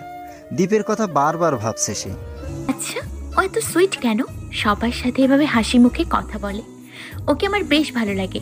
সত্যি বলতে আমি হয়তো ওকে ভালোবেসে ফেলেছি, কিন্তু ওকে কিভাবে বলবো এটা? দীপ রুমে বসে আছে। ইদানিং শরীরটা বড্ড খারাপ যাচ্ছে ওর। সাদা চামড়ার নিচে কালো ছোপ ছোপ পড়ে গেছে, চোখে সাদা অংশ লাল হয়ে যাচ্ছে, আর হাড়ে চাপ দিলে ব্যথা অনুভব হয়। দীপ আজকে ডাক্তারের কাছে গিয়েছিল, কতগুলো টেস্ট করেছেন ওর। কাল রিপোর্ট দেওয়ার কথা। পরদিন কলেজে না গিয়ে দীপ হসপিটালে রিপোর্ট আনতে চলে যায়। আজ খাবার সময় হঠাৎ তার মুখ থেকে রক্ত বের হচ্ছিল। দীপ এটা দেখে বেশ ঘাবড়ে গিয়েছে। আচ্ছা, আমার রিপোর্ট আসার কথা ছিল, আপনি প্লিজ চেক করুন। স্যার, আপনার নামটা বলেন প্লিজ। দীপ। হ্যাঁ, আপনার ফাইল এসেছে। ডাক্তার আরিফ সেটা পর্যবেক্ষণ করছেন, আপনি তার কাছে যেতে পারেন। ওকে। দীপ হেঁটে ওনার চেম্বারে পৌঁছে যায়। দরজার সামনে দাঁড়িয়ে নক করে। আসতে পারি? ও হ্যাঁ, আসো। দীপ গিয়ে চুপচাপ বসে পড়ে। মিস্টার আরিফ বলতে শুরু করে, দেখো দীপ, আমার কথাগুলো মন দিয়ে শুনবে। তোমার রিপোর্টটা দেখে আমি সত্যিই অবাক হয়েছি। তারপর আরও 5 জন ডক্টরকে রিপোর্টটা দেখিয়েছি। আমি ভেবেছিলাম রিপোর্টটা ভুল, বাট তারা সবাই বলেছেন এটাই সত্যি। কি হয়েছে আমার? তোমার রক্তে লোহিত রক্তকণিকার চেয়ে শ্বেত রক্তকণিকা অস্বাভাবিকভাবে বেড়ে গেছে, সোজা কথাই। বলুন। তুমি ব্লাড ক্যান্সারে আক্রান্ত। কথাটা যেন দীপের বুকে চাকু দিয়ে আঘাত করে। ওর দৃষ্টি ঝাপসা হয়ে যেতে শুরু করে। দীপ চোখে দেখতে পারছে না, দৃষ্টি আরো ঝাপসা হয়ে আসছে। চোখের পানি যেন কোনো বাধা মানছে না। এমনটা হবার তো কথা ছিল না। তবে ভাগ্য কেন ওর সাথে এমন নিষ্ঠুর খেলা খেলছে? দীপ কিছুই বুঝতে পারছে না। দেখুন মিস্টার দীপ, আপনি চিন্তিত হবেন না, এখনো কিছু হয়নি। আপনি চাইলে আজ থেকেই আপনার ট্রিটমেন্ট শুরু করব। এইভাবে ভেঙে পড়লে আরও দুর্বল হয়ে যাবেন। আপনার বডির ফিজিক্যালি আর মেন্টালি সাপোর্ট খুব প্রয়োজন। দীপ কিছুই বুঝতে পারছে না। দীপ চোখ মুছে উঠে পড়ল, ডাক্তারের কাছ থেকে বিদায় নিয়ে হাঁটা শুরু করলো। চোখের পানি যেন কোনোভাবে বাদ মানছে না। ও চোখটা শার্টের হাতা দিয়ে মুছে আবারও হাঁটা শুরু করলো। রাস্তার লোক এভাবে ওকে কাঁদতে দেখে অদ্ভুত চোখে তাকিয়েছে। দীপের কোনো দিকে খেয়াল নেই। ও চুপচাপ ফুটপাত ধরে হাঁটছে আর চোখের পানি ফেলছে। এদিকে মারিয়া আজ বড্ড খুশি। ও কাল রাতে বুঝতে পেরেছে দীপকেও ভালোবেসে ফেলেছে। একটু না, বড্ডই ভালোবেসে ফেলেছে দীপকে। অফিস রুমে বসে ভাবছে কালকেই দীপকে এটা জানিয়ে দেবে। অফিসের কাজে মন বসছে না। বারবার দীপের ফেসটা ওর চোখের সামনে ভাসছে আর ও মুসকে মুসকে হাসছে। রাস্তায় হাঁটতে গিয়েও দীপের পা যেন আর চলছে না। ওর ভাবতেই বেশ কষ্ট হচ্ছে এই সুন্দর পৃথিবীতেও আর জাস্ট অল্প কিছুদিনের মেহমান। আর কিছুদিন পরও থাকতে পারবে না এই সুন্দর পৃথিবীর মাঝে। মা আর অধরার কথা ভাবতেই চোখটা আবার ভিজে ওঠে ওর। ওর কিছু হয়ে গেলে তাদেরকে দেখবে, কি হবে তাদের? দীপ ভাবতে পারছে না আর। কাঁদতে কাঁদতে মাথা ব্যথা শুরু হয়ে গেছে ওর। বেশ কিছুক্ষণ পর দীপ বাসায় ফেরে। চোখের পানি আরেকবার মুছে বাসায় ঢোকে। রে বাবা, এই দুপুরবেলা কোথায় গিয়েছিলি? এই তোমা একটু বের হয়েছিলাম। আচ্ছা, খেতে আয়। তোর প্রিয় কাচ্চি বিরিয়ানি রান্না করেছি, আয় তাড়াতাড়ি খেতে আয়। আমি হাত ধুয়ে দিই। নে বস। মা, আজকে তুমি খাইয়ে দেবে? আরে এতদিন পর মায়ের হাতে খেতে ইচ্ছে হচ্ছে, নে হা কর। দীপ খেতে শুরু করে। অনেক দিন পর মায়ের হাতে খেয়ে বেশ ভালো লাগছে ওর। ওর চোখ থেকে দু ফোঁটা পানি গড়িয়ে পড়ল। বাবা, তুই কাঁদছিস কেন? কই না তো, কাঁদছি না। খাবারটা বেশ মজার হয়েছে মা। আজকে তোর কি হয়েছে বাবা, এরকম আচরণ করছিস কেন? কিছুই হয়নি, তুমি খাইয়ে দাও। বাহ, এখানে কি হচ্ছে? সব ভালোবাসা কি ভাইয়াকে দিয়ে দেবে নাকি? দীপ কোনো কথা বলছে না। অন্যদিন হলে হয়তো অধরার সাথে ঝগড়া করত, কিন্তু আজ কিছুই বলছে না সে। আয় তুইও খেতে আয়, এই চেয়ারে বস। এই ভাইয়া, তোর কি মন খারাপ? না। তাহলে আজ কথা বলছিস না কেন? এমনি কিছু ভালো লাগছে না। মা, আমার খাওয়া শেষ, আমি রুমে যাচ্ছি। দুজনেই দীপের যাওয়ার দিকে তাকিয়ে আছে। ওর আচরণ আজকে সবাইকে অবাক করছে। দীপ রুমে গিয়ে ফ্রেশ হতে ওয়াশরুমে যাচ্ছিল, কিন্তু হঠাৎ টেবিলের কাছে ওর হাতের সাথে ধাক্কা লেগে কিছু একটা পড়ে যায়। দীপ সেটা তুলে দেখে একটা ডায়েরি। ডায়েরিটা দীপ টেবিলে রাখতে যাবে, কিন্তু কিছু লেখায় ওর চোখ আটকে যায়। দীপ পড়তে শুরু করে। আচ্ছা ডিয়ার ডায়েরি, আমি তোমার সাথে আমার মনের কিছু কথা শেয়ার করব। তোমাকে বলার কারণ, তুমি তো আর কাউকে বলে দিতে পারবে না, তাই না? তাই তোমাকেই কথাগুলো বলবো। জানো, ইদানিং দীপকে বেশ ভালো লাগছে আমার কাছে। ওকে দেখলেই সব এলোমেলো হয়ে যায়, নিজেকে ঠিক রাখতে পারি না, হৃদস্পন্দন বেড়ে যায়। ও আমাকে স্পর্শ করলে সারা শরীরে একটা শিহরণ খেলে যায়। কেন এমন হয় কিছুই বুঝতে পারি না। আচ্ছা, আমি কি দীপকে ভালোবাসি? কিন্তু তা কি করে হয়? আমি তো নেহালকে ভালোবাসি, কিন্তু ওর প্রতি এরকম অনুভূতি কখনো হয়নি। কেন আমি চোখ বন্ধ করলে শুধু দীপকেই দেখতে পাই? কেন ওর কোথাও কেটে গেলে আমার যন্ত্রণা হয়? আমি কিছুই বুঝতে পারছি না। জানো ডায়েরি, আমার সামান্য পা মুচকে যাওয়াতে ও আমার বড্ড কেয়ার করেছে। একটা মুহূর্তের জন্য একা ছাড়েনি। প্রতিটা দিন আমাকে খাইয়ে দিয়ে ওষুধ খাইয়ে দিত। ও আগেও দুবার নিজের কথা না ভেবে আমার জীবন বাঁচিয়েছে। আমি সত্যি ভাগ্যবতী ওর মতো কাউকে পাশে পেয়ে। আমাদের বিয়েটা প্রথমে মেনে নিতে পারিনি, কিন্তু এখন ওকে নিজের স্বামী হিসেবে মানতে শুরু করেছি। জানো ডায়েরি, আমি কালকেই ওর কাছে নিজের ভালোবাসার কথা প্রকাশ করব। আর চাপিয়ে রাখতে পারছি না নিজের ভালোবাসাটা। এরপর আর ডায়েরিতে কিচ্ছু লেখা হয়নি। ডায়েরিতে আজকের তারিখ দেয়া। দীপ ধপ করে খাটে বসে পড়ল। ওর হাত পা এখনো কাঁপছে। দীপ নিজেও জানে ও নিজে মারিয়াকে মনে প্রাণে অনেক ভালোবাসে। কিন্তু মারিয়ার মনের কথা জানতে পেরে আজও সত্যি অবাক হয়েছে। তবে এটা হতে পারে না, ওকে কিছু একটা করতেই হবে। ও সাময়িক আনন্দের জন্য মারিয়াকে সারা জীবন কাঁদাতে পারবে না। দীপ উঠে ফ্রেশ হতে চলে যায়। এদিকে মারিয়া সন্ধ্যার সময় বেশ টায়ার্ড হয়ে বাসায় ফেরে। ফ্রেশ হয়ে খাওয়া দাওয়া করে দীপকে খুঁজতে থাকে, কিন্তু দীপ দরজা লাগিয়ে বসে আছে। মারিয়ার কাছ থেকেও নিজেকে যতটা সম্ভব আড়াল করতে চাইছে। মারিয়ার মন বেশ খারাপ, কেন বুঝতে পারছে না। বেশ কষ্ট হচ্ছে ওর। ও চুপচাপ রুমে শুয়ে পড়ল। এদিকে রাত প্রায় 12:30। দীপ উঠে ছাদে চলে যায়। সন্ধ্যে থেকে রুমে আটকে থাকতে থাকতে রুমে আর ভালো লাগছে না ওর। ও ছাদের রেলিংটাকে হাত দিয়ে ধরে আকাশের দিকে তাকিয়ে থাকে। রাতের আকাশের রানী চাঁদ কি সুন্দর আলো ছড়িয়েছে। তারাগুলো ঝিকিমিকি করছে। চারপাশে ঠান্ডা বাতাস বইছে। শীত কিছুটা কমে গেছে। দীপের চোখ আবার ভিজে উঠল। কেন ওকে নিয়ে এভাবে খেলা করা হচ্ছে? ও তো বাঁচতে চায়, ও তো ভালো থাকতে চায়। মারিয়াকে নিয়ে হাজারো স্বপ্ন সাজাতে চায়। ও ফোন বের করে একটা গান বের করে শুনতে লাগলো। গানটা বেশ প্রিয় গান ওর, মন খারাপ হলেই শোনে। দীপ অনেক ভেবে সিদ্ধান্ত নিল যে ওকে এটা করতেই হবে। মারিয়াকেও কষ্ট দিতে পারবে না। যেভাবে হোক মারিয়ার কাছ থেকে নিজেকে দূর করতে হবে। দীপের মাথায় হঠাৎ একটা প্ল্যান আসে। এদিকে আজ সকাল সকাল ঘুম ভেঙে গিয়েছে মারিয়ার। ও ফ্রেশ হয়ে খেয়ে নেয়। দীপ আগেই কলেজে চলে গিয়েছে। ও দীপের আম্মুর সাহায্যে লাল একটা শাড়ি পরে নেয়, সাথে ম্যাচিং লাল ব্লাউজ। শাড়িটায় পুঁথির কাজ করার জন্য বেশ সুন্দর লাগছে দেখতে। এরপর হাতে কাচের লাল চুড়ি, চোখে গাঢ় কাজল, ঠোঁটে লাল লিপস্টিক আর হালকা গহনা। দীপের প্রিয় সাজেও তৈরি হয়ে নেয়। রেডি হয়ে দীপের আম্মুকে সালাম করে নেয়। আরে মা, সালাম করছিস কেন? কি হয়েছে তোর? এত খুশি খুশি লাগছে কেন তোকে? আজকে অনেক গুরুত্বপূর্ণ একটা কাজে যাচ্ছি মা, দোয়া করো। আমার দোয়া তোদের সাথে সব সময় আছে। কিন্তু কোথায় যাচ্ছিস এভাবে সেজে গুজে? এসে বলবো, এখন যাচ্ছি, বাই। মারিয়া গিয়ে গাড়িতে বসে পড়ে। পথিমধ্যে রাস্তায় গাড়ি থামিয়ে একগুচ্ছ লাল গোলাপ কিনে নেয়। ক্যাম্পাসের মাঝে গাড়ি থামিয়ে ও ক্যাম্পাসের পিছনের দিকে যেতে থাকে। ও জানে দীপকে এখানেই পাওয়া যাবে। কিছু দূরে যেতে হঠাৎ মারিয়ার চোখ স্থির হয়ে যায়। মনে হচ্ছে আকাশটা তার মাথায় ভেঙে পড়েছে। চোখ দুটো যেন ঝাপসা হয়ে আসছে। দীপ একটা বট গাছের তলায় অন্য একটা মেয়ের হাত ধরে বসে আছে। মেয়েটা ওদের প্রিন্সিপালের মেয়ে। মারিয়া কিছুতে এটা বিশ্বাস করতে পারছে না। কি রে, কি বলবি বলে এখানে নিয়ে এলি, কিন্তু কিছুই তো বলছিস না। কি হয়েছে তোর? তুই চোখ অফ কর। কিন্তু কেন?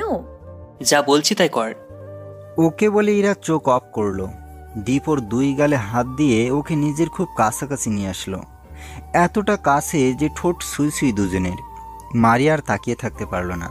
ফুলগুলো ফেলে দিয়ে পিছনের দিকে হাঁটা শুরু করলো। ওর মন এখনো মানছে না এটা দীপ। দীপ কিভাবে পারলো ওর সাথে এমনটা করতে? মারিয়ার কিছুতেই বিশ্বাস হচ্ছে না।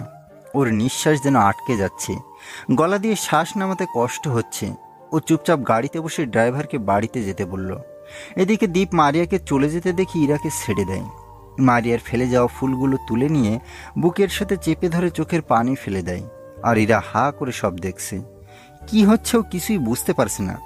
ফুলগুলো তুলে দীপ যেই পিছনে তাকাবে অমনি দেখতে পাই ইরা অদ্ভুত দৃষ্টি নিয়ে তাকিয়ে আছে ওর দিকে, যেন সব ঘটনা ওর মাথার উপর দিয়ে গেছে। এসবের মানে কি? কাঁদছো কেন? কি হচ্ছে এসব? আমি তো কিছুই বুঝতে পারছি না। কিছু না, বাদ দাও। না, আমাকে বলতে হবে প্লিজ। তাহলে শোনো, আমি ব্লাড ক্যান্সারে রুগী। মারি আমাকে ভালোবাসে, আর আমি নিজের চেয়ে ওকে বেশি ভালোবাসি। বাট আমার হাতে সময় খুবই কম। আমি চাই না যে ও পরে কষ্ট পাক আমার জন্য। ওর লাইফটা এভাবে নষ্ট করতে পারি না, তাই নাটকটা করতে হলো। যেন সব ঘটনা ওর মাথার উপর দিয়ে গিয়েছে। দীপ আগের সব ঘটনা সেই প্রথম থেকে সব বলে ওর কাছে। ইরা যেন বাকরুদ্ধ হয়ে গেছে। কি বলবে কিচ্ছু বুঝতে পারছে না। ওর হাত পা সব ঠান্ডা হয়ে যাওয়ার মতো অবস্থা। ও নিশ্চুপ হয়ে দীপের দিকে তাকিয়ে আছে। কিছুক্ষণ পর হঠাৎ ইরা এসে দৌড়ে দীপকে জড়িয়ে ধরে কেঁদে দিল। তুমি সত্যিই মহান। নিজের কথা না ভেবে ওর কথা ভেবেছো। সত্যি তোমার তুলনা হয় না। কেঁদো না, কাউকে কাঁদতে দেখলে আমার ভালো লাগে না। এখন বাসায় যায়। কিচ্ছু হবে না তোমার, এত টেনশন করো না, দেখবে সব ঠিক হয়ে যাবে। আমিও বাসায় যাচ্ছি, বাই। দীপ ওর কাছ থেকে বিদায় নিয়ে বাসার দিকে পা বাড়ায়। আজ আর পা চলতে চাইছে না, তাই একটা রিকশায় চড়ে বাসার দিকে যেতে থাকে। রিকশায় বসে মারিয়ার ফুলগুলোতে হাত বুলাতে থাকে। লাল গোলাপ বেশ ভালো লাগে, তবে মারিয়া নিশ্চয়ই বেশ কষ্ট পেয়েছে আজকে। মারিয়াকে কষ্ট দেওয়ার ইচ্ছা ছিল না ওর, তবে দীপ চলে গেলে একাকিত্বের কষ্টের কাছে এটা কিছুই না, তাই ওকে এটা করতেই হলো। ও ফুলগুলো ব্যাগে রেখে দিয়ে চুপচাপ বসে থাকি। কিছুক্ষণের মধ্যেই বাসায় পৌঁছে যায় ও। বাসা দিয়ে নেমে কলিং বেল দিতে গিয়েই দেখে দরজা খোলা। ও উপরে রুমের দিকে যাবে, এর মাঝে ওর মা ডাক দেয়, দাঁড়া, কোথায় যাচ্ছিস? রুমে যাচ্ছি মা, কিছু বলবে? এদিকে আয়। বলো। দীপ কাছে যেতে ওর মা ঠাস করে একটা চড় লাগিয়ে দেয়। এত জোরে চড়টা লেগেছে ঠোঁট ফেটে রক্ত বেরিয়ে গেছে। দীপ গালে হাত দিয়ে অবাক চোখে তাকায় মায়ের দিকে। ছি, তোর মতো একটা নিকৃষ্ট কুলাঙ্গার ছেলেকে জন্ম দিয়েছি। আমার ভাবতেই কষ্ট হচ্ছে, মেয়েটা তোকে এত ভালোবাসে আর তুই কি না অন্য একটা মেয়ের সাথে। ছি, এখনই বেরিয়ে যা আমার চোখের সামনে থেকে। তোর মুখ দেখার আগে আমার যেন মৃত্যু হয়। মা প্লিজ এমন বলো না। ছি, আমার ভাবতেই কষ্ট হচ্ছে। তুই আমার সন্তান। এই তোর ব্যাগ গোছানো আছে, এখন আমার চোখের সামনে দিয়ে চলে যা, আমাকে মৃত দেখতে না চাইলে। দীপ ব্যাগটা নিয়ে চুপচাপ হাঁটা ধরে। বাড়ি থেকে বেরিয়ে রাস্তার ফুটপাথ ধরে হাঁটতে থাকি। ওর দু চোখ যেন আজকে বাদ মানছে না। মায়ের জন্য মারিয়ার সাথে এত বড় একটা চুক্তিতে রাজি হলো, আর সেই মা ওর সাথে এমন করলো। মায়ের তো কোনো দোষ নেই, মারিয়ার মতো মাও ওকে ভুল বুঝছে। দীপ চোখ মুছে হাঁটতে থাকে। এদিকে দীপ চলে যাবার পর ওর মা কান্নায় ভেঙে পড়েন। ওনার বিশ্বাস হচ্ছে না দীপ এটা করতে পারে। তবে মারিয়ার চোখের পানি দেখে ওনার বড্ড কষ্ট হয়েছে। মারিয়া আর অধরাকে কোনোভাবে আলাদা দেখেন না তিনি, তাই রাগের মাথায় সব বলে ফেলেছেন। দীপ চলে যায়, তারও বেশ কষ্ট হচ্ছে। তিনি ঠিক করেছেন অধরাকে নিয়ে আজকেই গ্রামে চলে যাবেন, এই শহরে আর থাকবেন না তিনি। মারিয়ার সামনে বড্ড অপরাধী লাগবে নিজেকে। মারিয়া কাঁদতে কাঁদতে ঘুমিয়ে পড়েছে। লাল শাড়িতে তাকে যথেষ্ট পরিমাণ সুন্দরী লাগছে, তবে কাঁদতে কাঁদতে চোখের পানিতে কাজল লেপটে গেছে। ফর্সার চেহারাটা মলিন হয়ে গেছে। দীপ হাঁটছে, রাস্তায় রোদের বড্ড তাপ। উদ্দেশ্যহীনভাবে হাঁটছে, কোথায় যাবে সেটাও জানে না। এভাবে হাঁটতে হাঁটতে হঠাৎ সব কিছু ঝাপসা দেখতে শুরু করে। মাথা ঘুরিয়ে ঠাস করে রাস্তায় পড়ে যায়। গোধূলি লগ্ন। মারিয়া ঘুম থেকে উঠে দেখতে পায় বাড়িটা বড্ড ফাঁকা। ও একটা চিঠি দেখতে পায়। চিঠিটা হাতে নিয়ে পড়তে শুরু করে। মা, তোকে দেখানোর মতো মুখ আমার নেই, তাই অধরাকে নিয়ে চলে গেলাম। ভালো থাকিস। পুরো বাড়িতে মারিয়া একা। চিঠিটা হাতে নিয়ে ভাবছে তারা কোথায় যাবেন। অধরা আর আন্টির জন্য বড্ড খারাপ লাগছে ওর। আন্টিকে নিজের মা ভাবতে শুরু করেছিল। তারা এভাবে চলে যাওয়াতে বেশ কষ্ট হয়েছে ওর। হঠাৎ ওর ফোন বাজতে শুরু করে। মারিয়া হাতে নিয়ে দেখে নেহাল ফোন করেছে। ও চুপচাপ ফোনটা রিসিভ করে। বাবু, আমি পরশু দেশে আসছি, তোমাকে ছেড়ে আর দূরে থাকতে পারছি না। ও, তুমি খুশি হওনি? আমি পরে কথা বলছি তোমার সাথে, শরীরটা ভালো লাগছে না। তুমি ঠিক আছো তো? আমি ঠিক আছি, পরে ফোন দিচ্ছি, বাই। ওকে। মারিয়া ফোনটা কেটে দিয়ে চুপচাপ বিছানায় বসে থাকে। তার আর ভালো লাগছে না কিছুই। ইচ্ছা করেছে সব ছেড়ে ছুড়ে দূরে কোথাও চলে যেতে। এদিকে দীপ চোখ খুলে নিজেকে একটা রুমে দেখতে পায়। ও চুপচাপ উঠে বসে পড়ে, রুমটা ভালোভাবে দেখতে থাকে। হঠাৎ কেউ প্রবেশ করে রুমে। বাবা, তুমি ঠিক আছো তো? হ্যাঁ, কিন্তু আমি এখানে কিভাবে? তুমি অজ্ঞান হয়ে রাস্তায় পড়েছিলে, আমি তোমাকে দেখতে পেয়ে আমার বাড়িতে নিয়ে এসেছি। তুমি বড্ড ক্লান্ত ছিলে, তাই ডাক্তার তোমাকে জাগাতে বারণ করেছিল, তাই তোমাকে জাগায়নি। ও আচ্ছা, অনেক কিছু করেছেন আমার জন্য, জানি না কিভাবে প্রতিদান দেব। আচ্ছা, তোমার বাসা কোথায়? আমাকে ঠিকানা দাও, তাদের খবর দেই। আমার কেউ নেই। মানে? দীপ তাকে সব ঘটনা খুলে বলে। তাই এখন কোথায় যাবে বলে ঠিক করেছো? জানি না কোথায় যাব। শোনো, আমার একটা রেস্টুরেন্ট আছে, তুমি চাইলে সেখানে জব করতে পারো। আমিও একটা লোক খুঁজছি, আর এখানে আমার বাসায় থাকতে পারো। আমি একা থাকি, কোনো প্রবলেম হবে না। আচ্ছা, মাথা গোজার মতো জায়গা হলেই হবে এখন। এসো, রাতের খাবার খেয়ে নেই। দীপ গিয়ে রাতের খাবার খেয়ে নেয়। পরের দিন গিয়ে রেস্টুরেন্টে কাজে যোগ দেয়। এভাবে আরও 2 দিন কেটে যায়। মারিয়া রুমে ঘুমাচ্ছিল। হঠাৎ কলিং বেল বাজতেই সে গিয়ে দরজা খুলে দেয়। দরজা খুলে সে যাকে দেখতে পায়, তাতে সে খুশিতে দৌড়ে জড়িয়ে ধরে তাকে। বাবা, কেমন আছো তুমি? এতদিন ভালো ছিলাম না, তোকে দেখে ভালো হয়ে গেলাম। আমিও তোমাকে বড্ড মিস করেছি বাবা। তো দীপ কোথায়? ওকে তো দেখতে পাচ্ছি না। ওসব পরে বলবো, আগে ফ্রেশ হয়ে নাও। আচ্ছা, আমি ফ্রেশ হই, তুই আমার জন্য কফি রেডি কর। ওকে বাবা। মারিয়া গিয়ে কফি রেডি করে। কফি বানানোর মাঝেই নেহালের কল আসে। হ্যালো বাবু, কোথায় তুমি? কালকে দেশে ফিরলাম আর তুমি একবারও আমার সাথে মিট করতে আসলে না। সরি, আসলে বিজি ছিলাম একটু। আচ্ছা শোনো, আমি একটা রেস্টুরেন্টে ওয়েট করছি, তুমি তাড়াতাড়ি চলে আসো, ঠিকানা মেসেজ করে দিচ্ছি। কিন্তু তুমি এক্ষুনি চলে আসবে, আমার একা একা ভালো লাগছে না। বাই। মারিয়া গিয়ে দেখে বাবা ফ্রেশ হয়ে রুমে খবরের কাগজ পড়ছে। বাবা, এই তোমার কফি। অনেক ধন্যবাদ মা।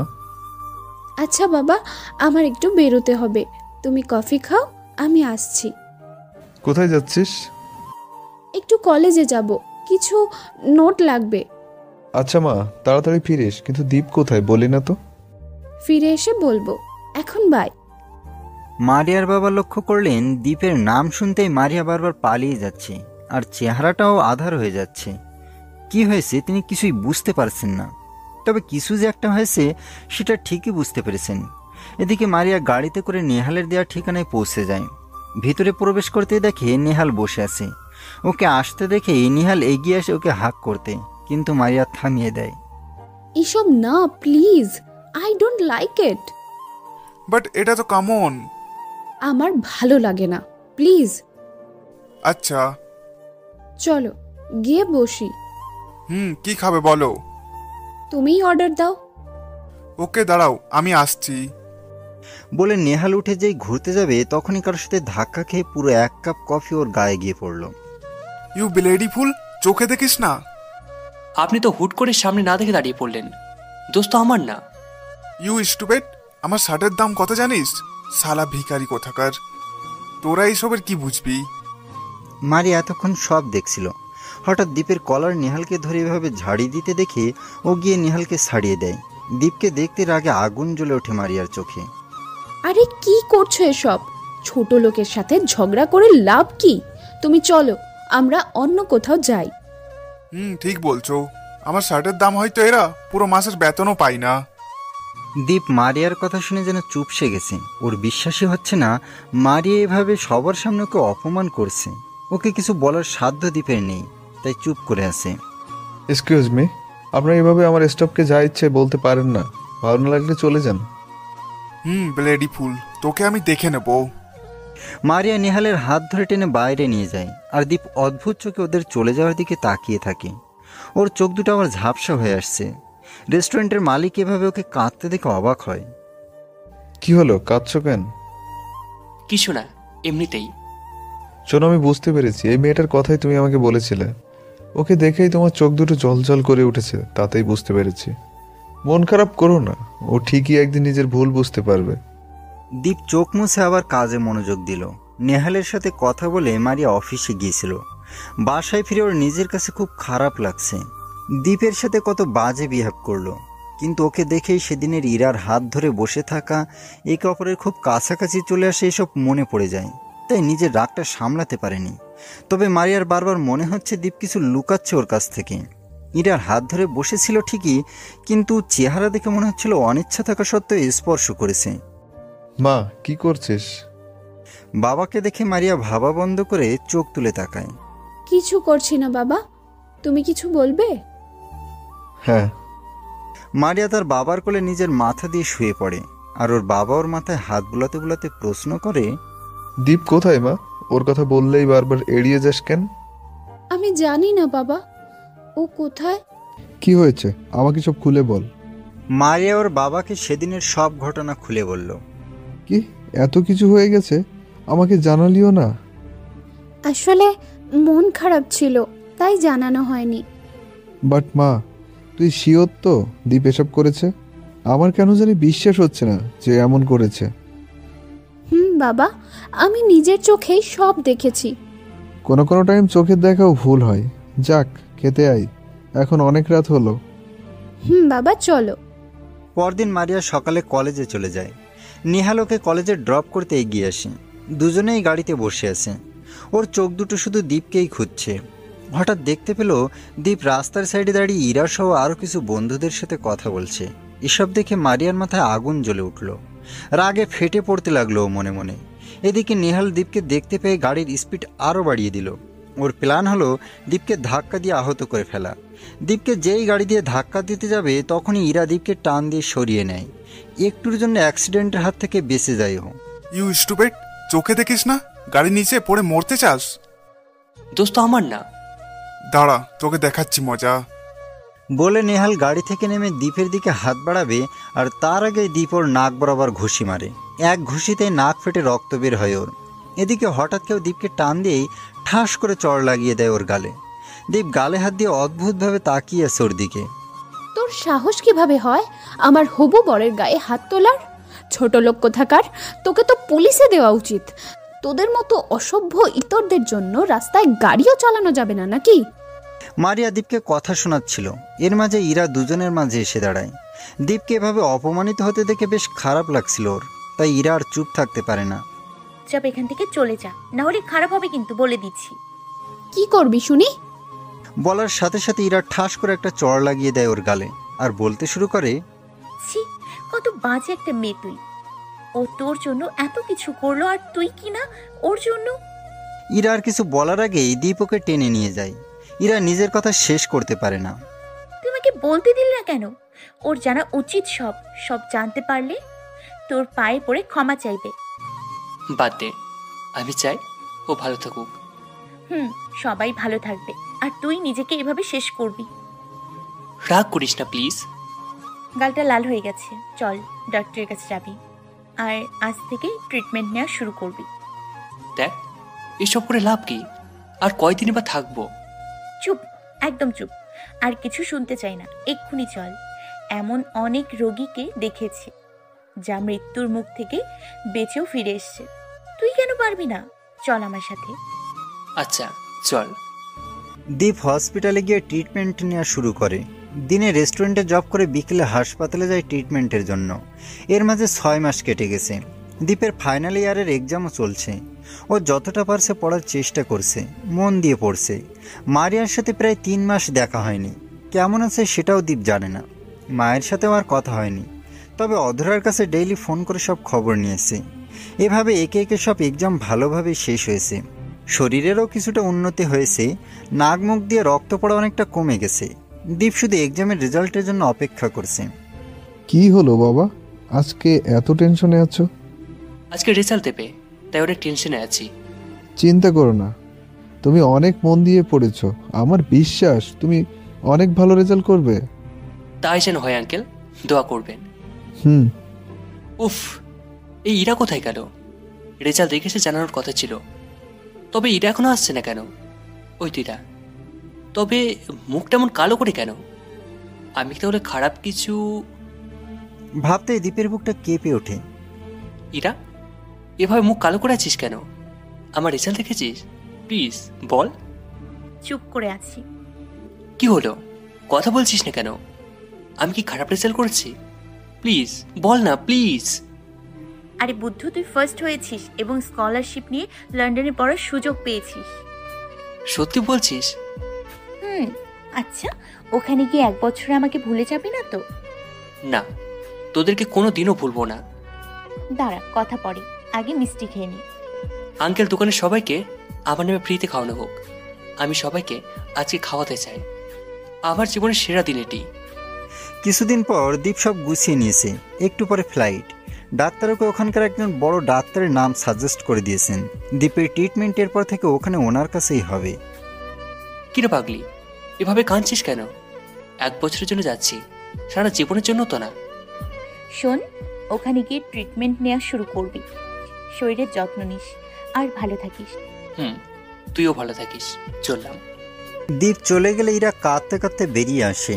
আজও দীপকে নিজের ভালোবাসার কথাটা বলতে পারল না, ওকে আটকাতে পারল না, বলতে পারল না দীর্ঘ 8 মাস ধরে জমিয়ে রাখা মনের কথাগুলো। এদিকে নিহাল কফি শপে বসে ফোনে কথা বলছে। মারিয়া আসতে এখনো বেশ দেরি আছে। ও নিশ্চিন্তে কথা বলছে। ওপাশ থেকে ফোনে যা বলছে তা শোনা যাচ্ছে না। জান, তুমি কোনো চিন্তা করো না, আমাদের প্ল্যান সফল হবেই। ওকে বিয়ে করে সব সম্পত্তি আমার নামে করে নেব, তারপর শুধু তুমি আর আমি। জান, প্লিজ আর কয়েকটা দিন ওয়েট করো, আমরা খুব তাড়াতাড়ি বিয়ে করে নেব। ওপাশ থেকে ফোনে যা বলছে তা শোনা যাচ্ছে না। প্লিজ জান, তুমি ঠান্ডা হও। আমি খুব তাড়াতাড়ি প্ল্যান সফল করেই ফিরবো, তারপর তুমি আর আমি। আচ্ছা এখন রাখি, ও হয়তো এসে পড়বে। লাভ ইউ জান। নেহাল ফোন কেটে পিছনে ফিরতেই বড়সড় একটা শক খায়। মারিয়া ওর দিকে রাগী দৃষ্টিতে তাকিয়ে আছে দেখে। ও কি তাহলে সব শুনে নিল? না, এটা হতে পারে না। এতদিনের প্ল্যান এভাবে ব্যর্থ হতে পারে না। তুমি? আমি। কখন এলে? এই তো একটু আগে।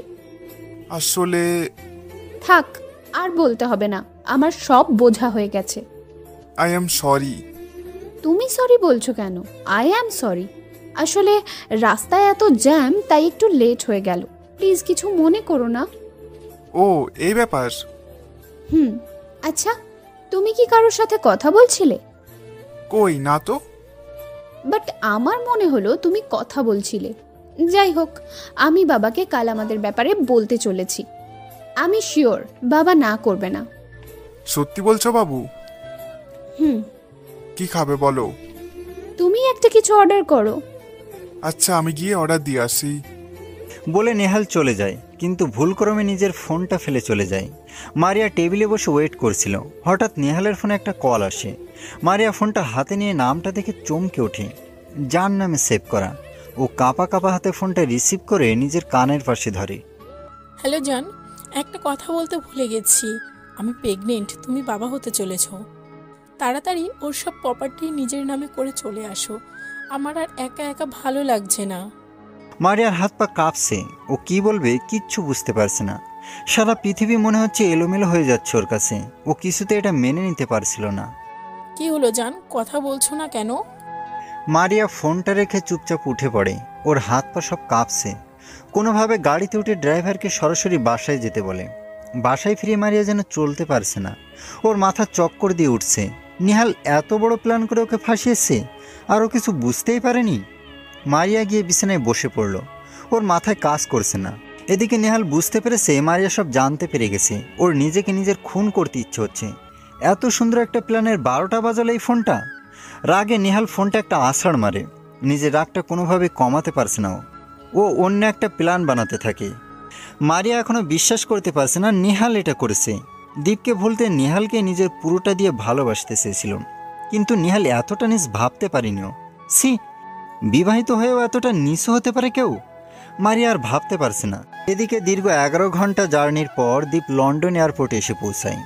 বোয়িং 777 বিমান থেকে নেমে ও এয়ারপোর্টের সব কাজ শেষ করে বাইরে বেরিয়ে একটা ক্যাব করে ওই কলেজের উদ্দেশ্যে বেরিয়ে পড়ে।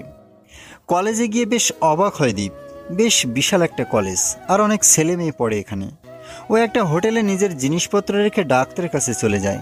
ডাক্তারের আসনে যিনি বসে আছেন তিনি বাংলাদেশি একজন ডাক্তার। দীপের রিপোর্টগুলো তিনি দেখছেন আর কফিতে চুমুক দিচ্ছেন। আপনি তো একেবারে লাস্ট স্টেজে চলে গিয়েছিলেন, বাট বিগত দিনগুলোতে বেশ পজিটিভ রেজাল্ট এসেছে। ইনশাল্লাহ এখানে ট্রিটমেন্ট দ্বারা আপনার এই রোগ থেকে মুক্ত করতে সক্ষম হব। সত্যি বলছেন? বাট আপনাকেও ডেলি আসতে হবে আর নিয়ম অনুযায়ী চলতে হবে। ওকে।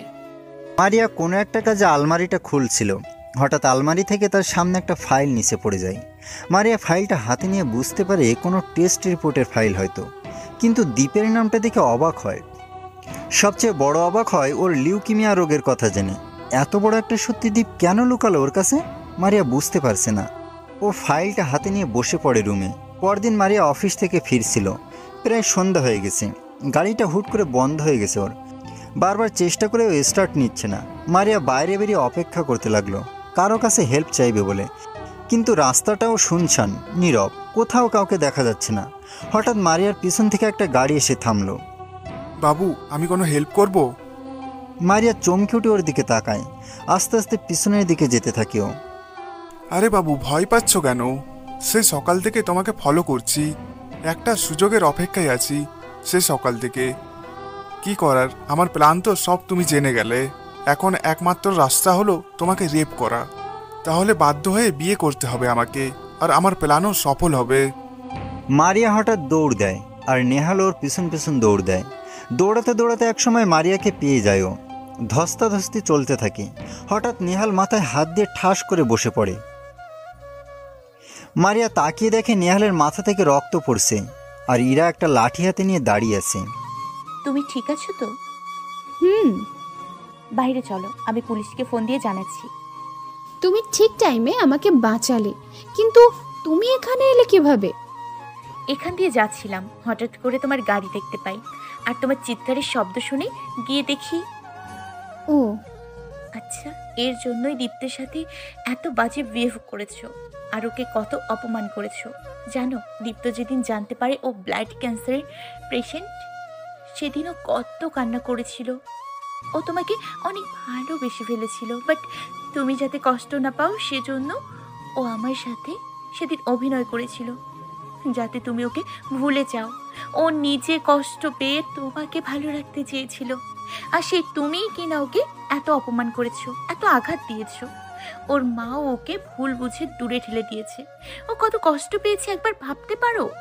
মারিয়া অবাক হয়ে গেছে ওর কথা শুনে। হায় আল্লাহ, ও আমার জন্য এত কিছু করলো আর আমি কিনা ওকে এত অপমান করলাম, কত খারাপ বিহেভ করলাম ওর সাথে। ওকে এই হাত দিয়ে চড়ও মেরেছি। ভাবতেই মারিয়ার দু চোখ পানিতে ভরে ওঠে। শোনো, জীবনে অনেক মানুষ আসে, বাট সত্যিকারের ভালোবাসে এমন মানুষ খুব কমই আসে। আর দীপ্ত তেমনই ছিল।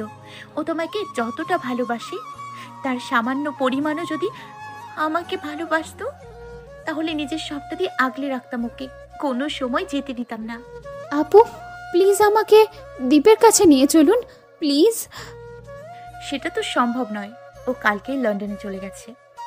কি?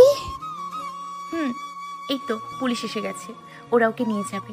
তুমি আমার গাড়িতে বসো, আমি তোমাকে বাসায় নামিয়ে দিই। মারিয়া চুপচাপ গাড়িতে বসে পড়ে। ইরা ওকে বাসার সামনে নামিয়ে দেয়। পুরো রাস্তা জুড়ে ও কেঁদেই নাক চোখ লাল করে ফেলেছে। বাসায় ফিরতে ওকে দেখে ওর বাবা অবাক হয়ে যায়। মা তুই কাঁদছিস কেন? মারিয়া ওর বাবাকে কাঁদতে কাঁদতে সব বলে দেয়। দেখছিস মা, আমি বলেছিলাম না তোর কোথাও ভুল হচ্ছে। দীপ এমন ছেলে না, তোকে আগেই বলেছি। বাবা আমার ওকে চাই, প্লিজ প্লিজ প্লিজ প্লিজ। শান্ত হ মা, দেখ সব ঠিক হয়ে যাবে।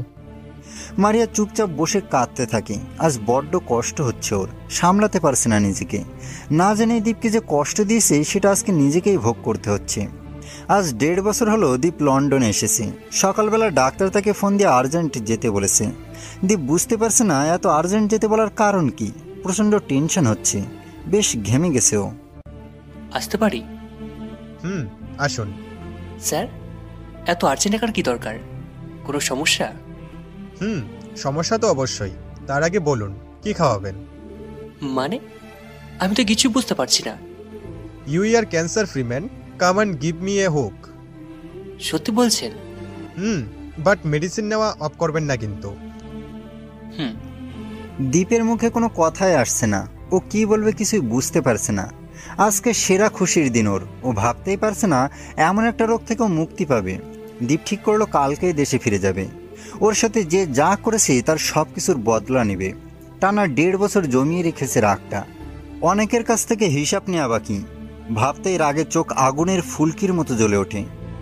পরদিন দীপ দুপুর 2টোয় বাংলাদেশ এয়ারলাইন্সের বিমানে করে চলে আসে। অনেকদিন পর দেশে ফিরে অন্যরকম লাগছে। দীপ দাঁড়িয়ে ঠান্ডা হাওয়া অনুভব করছে। শীতল হাওয়াতে বেশ ভালো লাগছে। এয়ারপোর্ট থেকে সোজা বেরিয়ে দীপ একটা গাড়িতে করে হোটেলে গিয়ে ওঠে। দীর্ঘ জার্নির পর শরীরটা বেশ ক্লান্ত। ও একটা হট শাওয়ার নিয়ে এসে বিছানায় শুয়ে পড়ে। শরীরটা ক্লান্ত থাকায় ওখানেই ঘুমিয়ে পড়ে।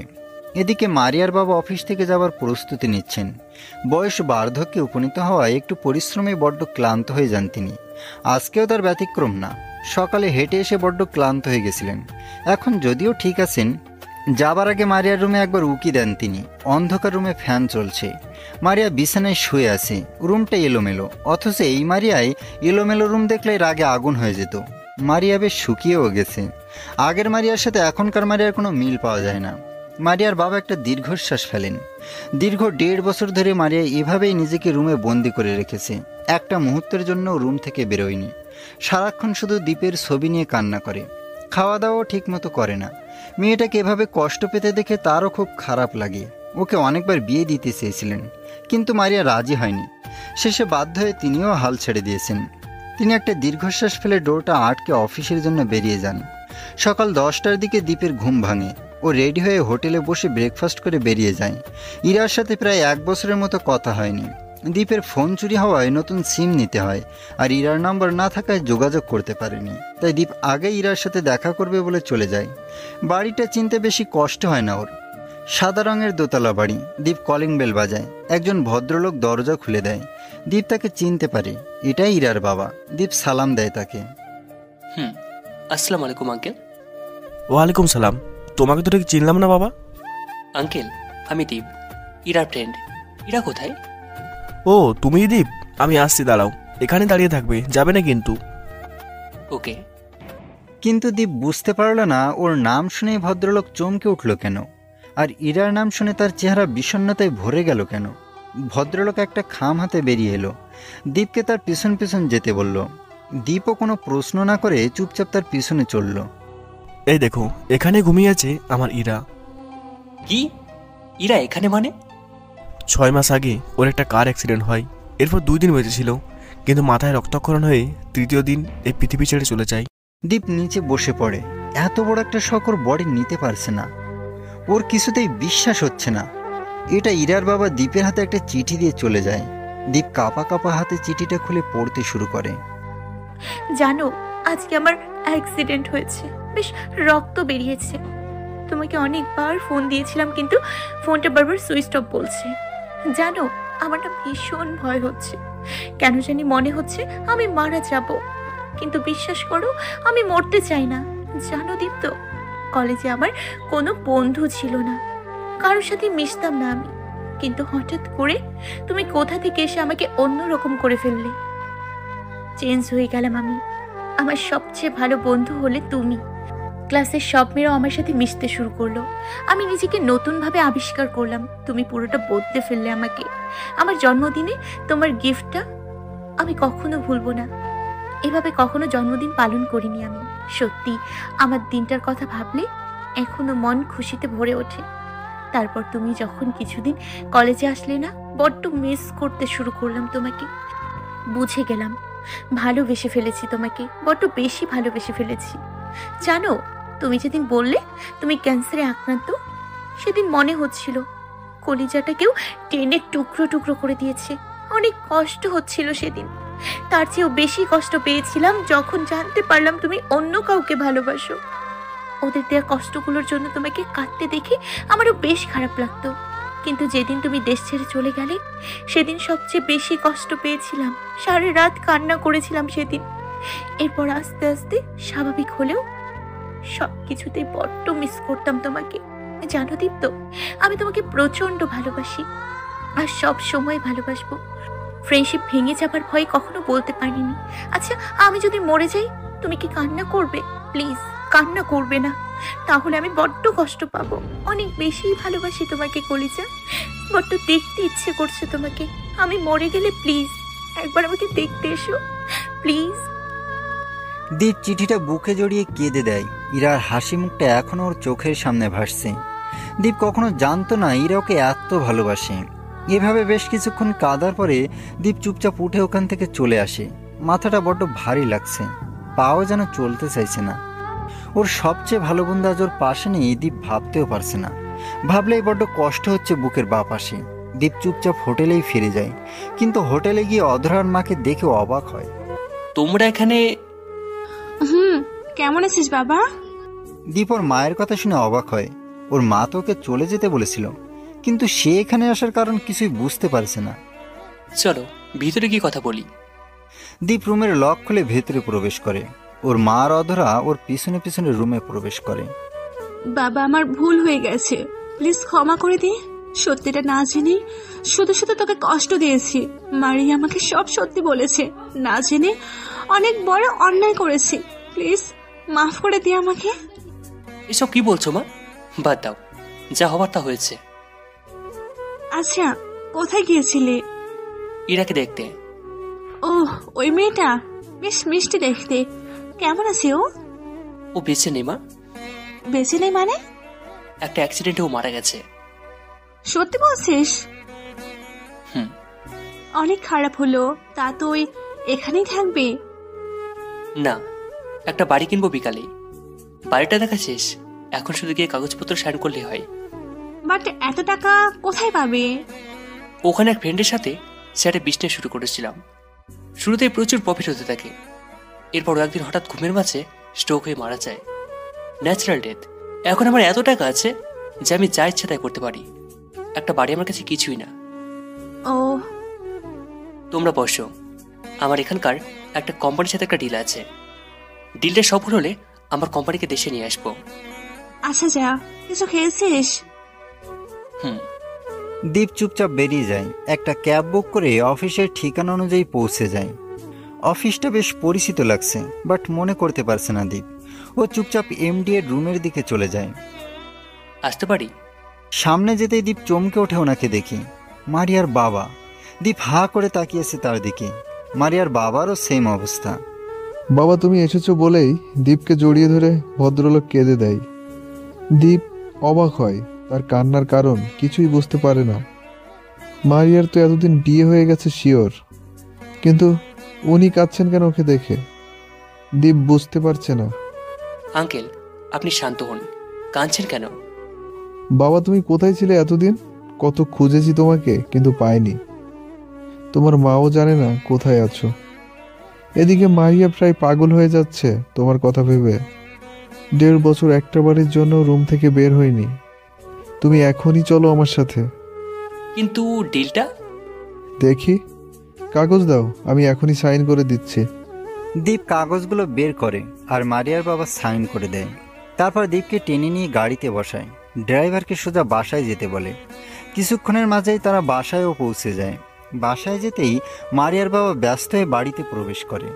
দীপ বাড়িটা দেখছে, সবকিছু আগের মতোই আছে। হল ঘরে প্রিন্টিংয়ে মারিয়ার ছবিটা টানানো। দীপের বুক ধুকধুক করছে। মূলত মারিয়ার কথা ভাবতে এই বুকটা ধুকধুক করছে। দীপ চুপচাপ সোফায় বসে পড়লো। বসে বসে একটা ম্যাগাজিন পড়তে লাগলো। মা বাইরে আয়, দেখ কাকে নিয়ে এসেছি। বাবা, আমার ভালো লাগছে না, তুমি যাও প্লিজ। আরে দেখ তো কে এসেছে। বাবা প্লিজ যাও তো তুমি, আমার কিছুই ভালো লাগছে না। আচ্ছা, কিন্তু পরে বলতে পারবি না দীপ এসেছে আর আমাকে বলেনি। কি? দীপ এসেছে? কোথায় ও? প্লিজ আমাকে নিয়ে চলো ওর কাছে। নিচে বসে আছে, চল। মারিয়া দৌড়ে দোতলা থেকে সিঁড়ির কাছে চলে যায়। সিঁড়ি দিয়ে নামার সময় দেখে দীপ বসে আছে নিচে সোফায়। এদিকে দীপ সিঁড়ির দিকে তাকাতেই ওর দুটো চোখ স্থির হয়ে যায়। বুকের মাঝে ধুকধুক করতে শুরু করে, আর একটা চিনচিনে ব্যথা শুরু হয় বুকের মাঝে। মারিয়া সিঁড়ি দিয়ে নিচে নেমে এসে ওকে দৌড়ে জড়িয়ে ধরে। দীপ অবাক হয়ে যায় ওকে দেখে। এই জন্য একটা নতুন মারিয়াকে দেখছে ও। আগের মারিয়ার সাথে কোনো মিল নেই। চেহারা বড্ড শুকিয়ে গেছে, চোখের নিচে কালি পড়ছে। দীপ ওকে বুক থেকে ছাড়িয়ে নিল। কেমন আছে? ভালো, কিন্তু তোমার অবস্থা এমন কেন? কি হয়েছে? আর নেহাল কোথায়? ও আমাকে ধোঁকা দিয়েছে, সম্পত্তির জন্য আমার সাথে ভালোবাসার অভিনয় করেছে। ও, চেহারার এমন হাঁ করে রেখেছো কেন? প্লিজ তুমি আমাকে ছেড়ে যাবে না তো, প্লিজ। আচ্ছা, যাবো না, বাট আমার একটু বেরোতে হবে। অনেক জরুরি একটা কাজ আছে। আমিও যাব তোমার সাথে, প্লিজ আমাকে নিয়ে চলো। আরে আমি খুব তাড়াতাড়ি চলে আসবো। তুমি ফ্রেশ হও, চেহারার যে অবস্থা করে রেখেছো তা ঠিক করো।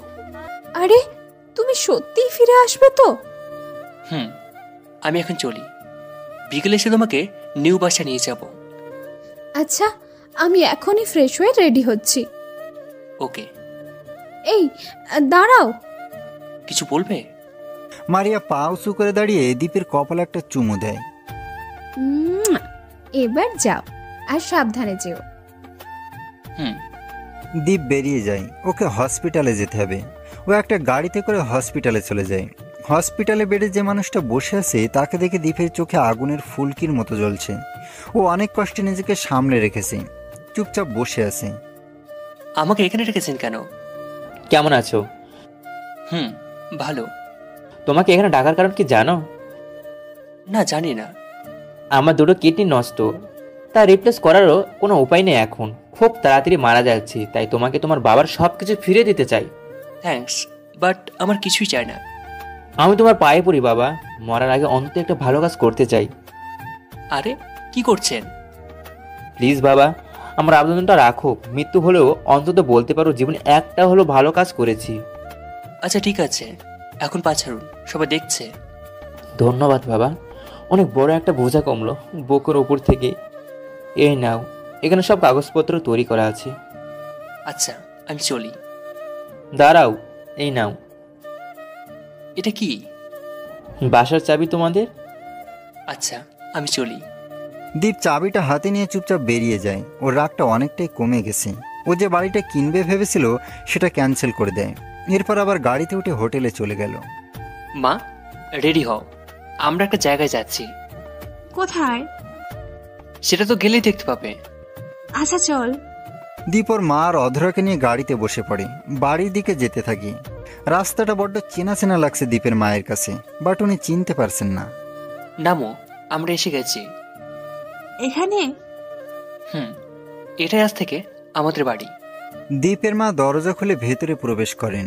দীর্ঘ 20 বছর পর নিজের বাড়িতে ফিরে বেশ ভালো লাগছে ওনার। তিনি যেন কিছু বিশ্বাসই করতে পারছেন না। প্রতিটা রুম ঘুরে ঘুরে দেখছেন, সবকিছু ঠিকই আছে। আনন্দে চোখে পানি এসে গেছে ওনার। বাবা, তুই মারিয়াকে গিয়ে এখনই নিয়ে আয়। মেয়েটার কথা বড্ড মনে পড়ছে। ওর নিজের ভুল বুঝতে পেরে আমার কাছে পা ধরে মাফ চেয়েছে। তুই প্লিজ ওকে নিয়ে আয়। মা, আমি যাচ্ছি বলে দীপ বেরিয়ে যায়। রাস্তায় বেরিয়ে একটা রিকশায় করে মারিয়াদের বাসার উদ্দেশ্যে চলে যায়। মারিয়া আগে থেকেই রেডি ছিল। দীপ ওকে চমকে উঠে ওকে দেখে, হাঁ করে তাকিয়ে থাকে ওর দিকে। মারিয়া লাল শাড়ি পরেছে, সাথে লাল ব্লাউজ। দেখতে বেশ সুন্দর লাগছে। চুলগুলো খোলা, ঠোঁটে লাল লিপস্টিক, সব মিলিয়ে অসাধারণ লাগছে ওকে। আমি রেডি, চলো। তোমাকে তো ফুল বউ বউ লাগছে। কি যে বলো না। আচ্ছা চলো, যাওয়া যাক। দুজনেই বেরিয়ে একটা রিকশা নেয়। খোলা বাতাসে মারিয়ার চুলগুলো উড়ছে। মারিয়া নিজের হাতটা দীপের হাতের মাঝে নিয়ে নিল আর মাথাটা নিজের কাঁধে রাখলো। দীপ ওর কপালে একটা চুমু দিয়ে হাতটা শক্ত করে ধরল। রাত প্রায় 10টা, সবার খাওয়া শেষ। দীপ ব্যালকনিতে দাঁড়িয়ে ফোন টিপছিল। মারিয়া এসে ওকে পেছন থেকে শক্ত করে জড়িয়ে ধরে। দীপ ওর হাতটা টেনে ছাড়িয়েই ঠাস করে একটা চড় লাগিয়ে দেয় ওর গালে। কি ভেবেছিস সব ভুলে গেছি? তোর দেওয়া আঘাত, অপমান আমার ফ্যামিলির কাছ থেকে আলাদা করা। আমার চোখের পানিগুলো কিচ্ছু ভুলিনি আমি। সবকিছুর বদলা আমি নেব, সবকিছুর। মারিয়ার যেন দীপের কথাগুলো কোনোভাবেই বিশ্বাসই হচ্ছে না। ওর চোখ দিয়ে টপ টপ করে পানি ঝরতে শুরু করে। ও নির্বাক হয়ে তাকিয়ে থাকে দীপের দিকে। আজও দীপের কথাগুলো শুনে স্তব্ধ। সর আমার সামনে থেকে, আমি ঘুমাবো। মারিয়া চুপচাপ সরে যায়। দীপ গিয়ে বিছানায় শুয়ে পড়ে। মারিয়াও বিছানায় শুতে গেলেই দীপ ওকে থামিয়ে দেয়। দাঁড়া, এখানে শুতে আসছিস কেন? তাহলে কোথায় ঘুমাবো? এই নে বালিশ। আর একটা কথা, ওয়ার্ড্রোবে চাদর রাখা আছে, ওটা বিছিয়ে শুয়ে পড় নিচে। মারিয়ার যেন বিশ্বাসই হচ্ছে না। এটা কি সেই আগের দ্বীপ?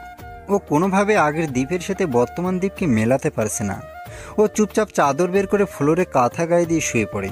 শীতের রাত, বেশ ঠান্ডা লাগছে। দ্বীপের ঘুম আসছে না। মারিয়া কি করছে দেখতে নিচে উকি দিয়ে তাকাতেই দেখে মারিয়া শীতে কাঁপছে। সামান্য কাঁথা এই শীতে কোনো কাজে আসছে না। দ্বীপ উঠে কম্বলটা ওর গায়ে ভালোভাবে জড়িয়ে দেয়। কিন্তু হঠাৎ মারিয়া ওর হাতটা ধরে ফেলে ঘুমের মাঝেই, আর সেটা ছাড়ছিল না। দীপ ভাবলো হাত ছাড়াতে গেলে হয়তো ওর ঘুম ভেঙে যাবে, তাই বাধ্য হয়ে দীপ সেখানেই শুয়ে পড়ে ওর পেছনে। বেশ কিছুক্ষণ হয়ে গেছে, দীপের ঘুম আসছে না। বেশ অন্যরকম একটা অনুভূতি হচ্ছে। সারা শরীরে উষ্ণ রক্ত বইতে শুরু করে। ও মারিয়াকে পেছন থেকে জড়িয়ে ধরে শক্ত করে।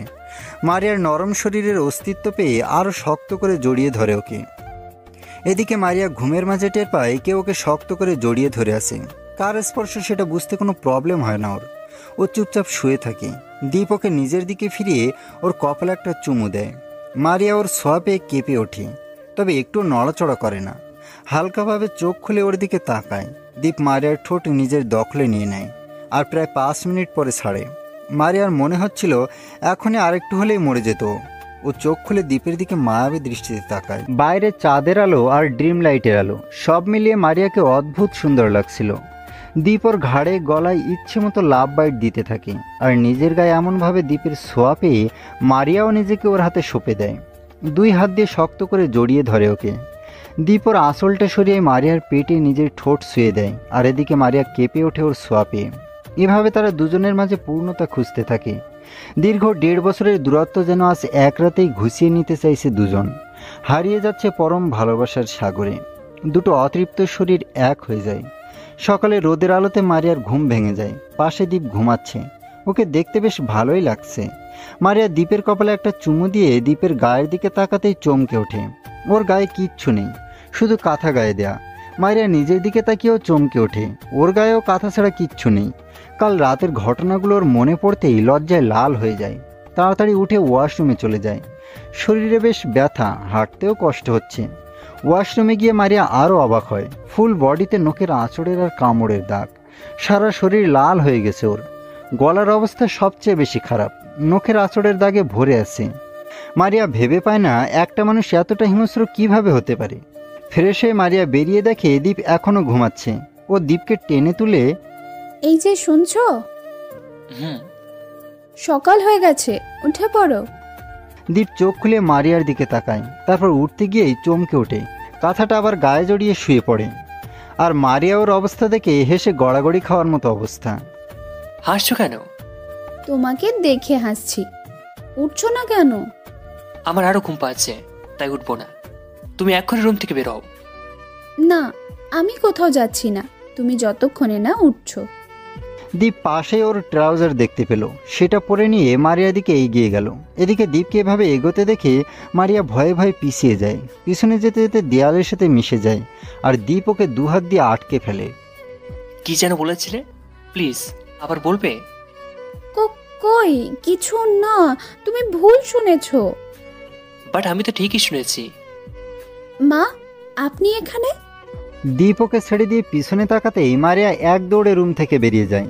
রুম থেকে বেরিয়ে গিয়ে দীপকে একটা ভেংসি দেয় আর সাথে সাথে দৌড়ে নিচে চলে যায়। এদিকে দীপ ওয়াশরুমে দাঁড়িয়ে আছে শাওয়ারের নিচে। কাল রাতের ঘটনাগুলো ওর চোখেও ভাসছে। ও ভাবছে মারিয়াকে কষ্ট দেয়া কি ঠিক হবে? ও নিজেই তো চেয়েছিল মারিয়া ওকে ভুল বুঝুক। এখানে ওর তো কোনো দোষ নেই। দীপ সিদ্ধান্ত নিল না, ওকে কষ্ট দেওয়া যাবে না।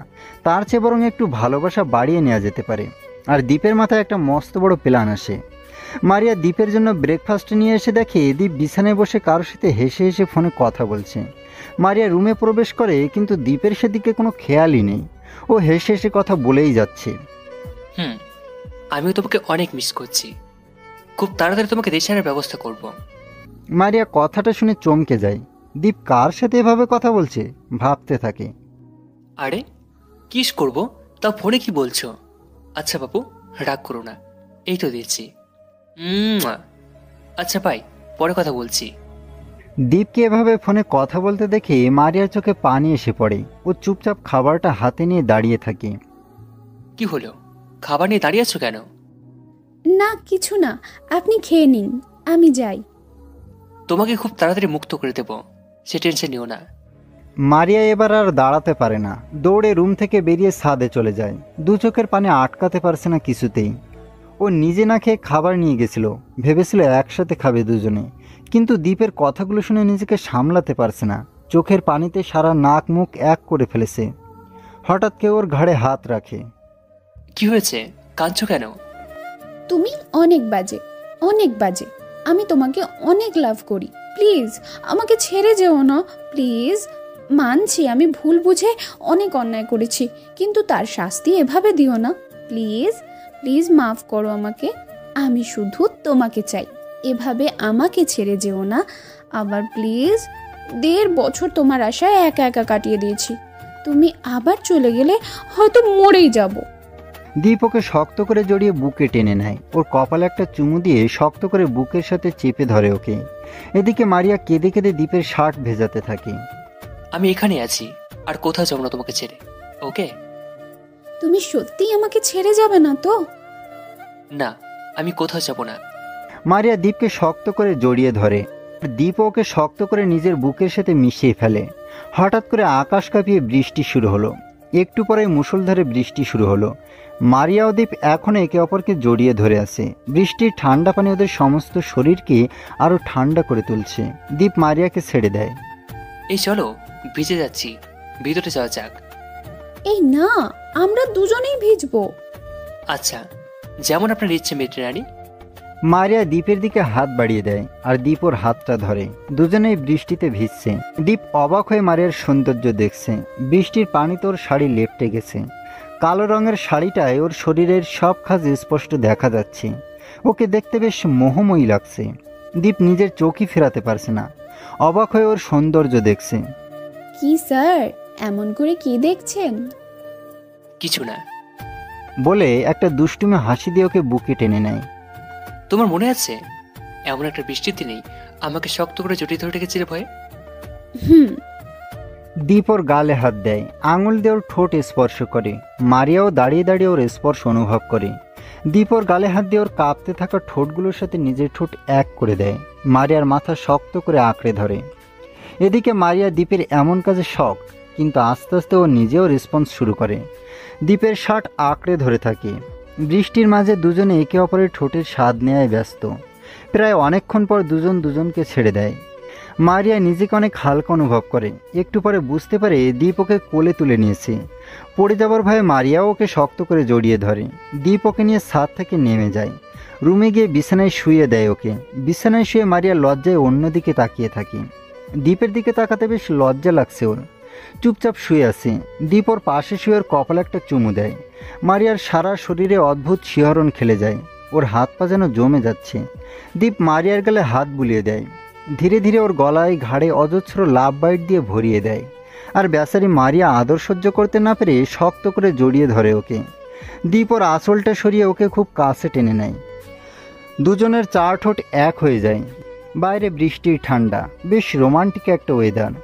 দীপ মারিয়া আবারও ভালোবাসার খেলায় হারিয়ে যায়। সুখের সাগরে তলিয়ে যেতে থাকে দুজনে। মারিয়া বিছানার চাদর শক্ত করে ধরে দীপের আদর উপভোগ করতে থাকে। প্রায় 1 ঘন্টা পর দুজনেই বেশ ক্লান্ত, হাঁপাচ্ছে। মারিয়া চাদরটা গায়ে জড়িয়ে বসে আছে আর দীপর দিকে তাকিয়ে হাসছে। হাসছো কেন? না কিছু না। লজ্জা লাগছে না এভাবে বসে থাকতে? বউয়ের সামনে লজ্জা কিসের? তাই বলে এভাবে? इतनी जल्दी क्या है? अभी तो मैंने स्टार्ट किया है। সরো দেখি, আমি ফ্রেশ হয়ে আসছি। এত তাড়া কিসের? এই, তোমার প্ল্যান কি? আবার না কিন্তু। কে শোনে কার কথা? দীপ আবারও ওকে নিয়ে ডুব দেয় ভালোবাসার সাগরে। দুটো শরীর মিশে একাকার হয়ে যেতে শুরু করে। প্রায় 3 মাস পর ইদানিং মারিয়ার সাথে অদ্ভুত অদ্ভুত জিনিস ঘটছে। টক খেতে ইচ্ছে করে, মাঝে মাঝে বেশ বমি বমি ভাব হয়। আজকে সকাল থেকে বেশ বমি বমি ভাব পাচ্ছে ওর। ও ডাক্তারের কাছে চলে গেল। মিসেস দীপ, কনগ্রাচুলেশন, আপনি মা হতে চলেছেন। মারিয়া যেন নিজের কানকে বিশ্বাস করতে পারছে না। ও মা হতে চলেছে এটা ভাবতেই খুশিতে ওর চোখ মুখ ভরে ওঠে। কথাটা যেন এখনো বিশ্বাস হচ্ছে না ওর। বারবার কানে বাজছে কথাটা। রিপোর্টটা দেখে ওর মন খুশিতে ভরে যায়। সত্যি বলছেন? শুনুন, এই সময় নিজের খেয়াল রাখবেন। মনে রাখবেন আপনার মাঝে কিন্তু অন্য একটা শরীর বেড়ে উঠছে। খেতে ইচ্ছে না হলেও তার জন্য খেতে হবে। ভালো থাকুন, আর মাঝে মাঝে এসে টেস্ট করে নিয়ে যাবেন সব ঠিক আছে কিনা। মারিয়ার এখনো বিশ্বাস হচ্ছে না। ও গাড়িতে চড়ে বাসায় চলে গেল। আজ বড্ড সাজতে ইচ্ছে করছে ওর। ও সাজতে শুরু করলো।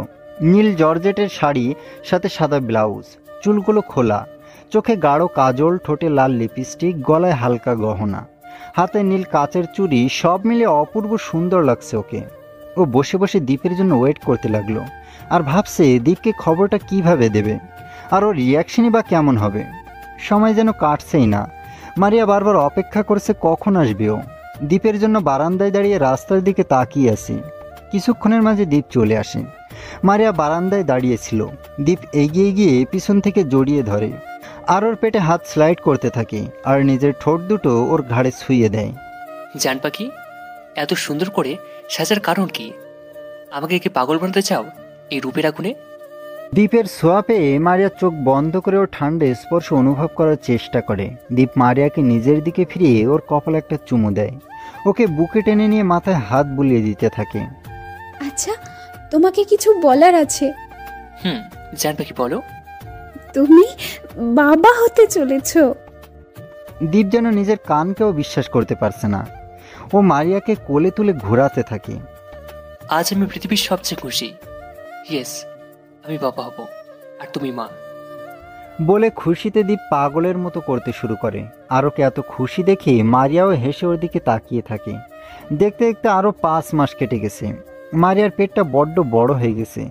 চলাফেরা করতে পারে না। আর দীপ তো ওকে উঠতেই দেয় না, কোনো কাজ করতে দেয় না, অফিসেও যায় না, অল টাইম মারিয়ার কাছাকাছি থাকে। আর কাছাকাছি থাকলে যা হয়, অল টাইম ঝগড়া করে দুজনে। আজকেও ঝগড়া শুরু তাদের। আমার মেয়ে চাই বলেছি তো চাই, তোমার মতো কিউট একটা মেয়ে চাই। বললেই হলো নাকি আমার ছেলে চাই? ওকে, তোমার মতো রাগী একটা ছেলে না, মেয়ে। ছেলে। দীপের মা ওদের কাণ্ড দেখে হাসতে হাসতে শেষ। তিনি ওদের কাছে চলে যান। আরে বাচ্চাটাকে বেরোতে তো দে, তোদের এই ছেলে মেয়ের চক্করে বেচারা ভুলেও বাইরে আসবে না। আম্মু দেখো না, আমার ছেলে চাই আর ও বলছে ওর নাকি মেয়ে চাই। বললেই হলো আমার মেয়ে চাই।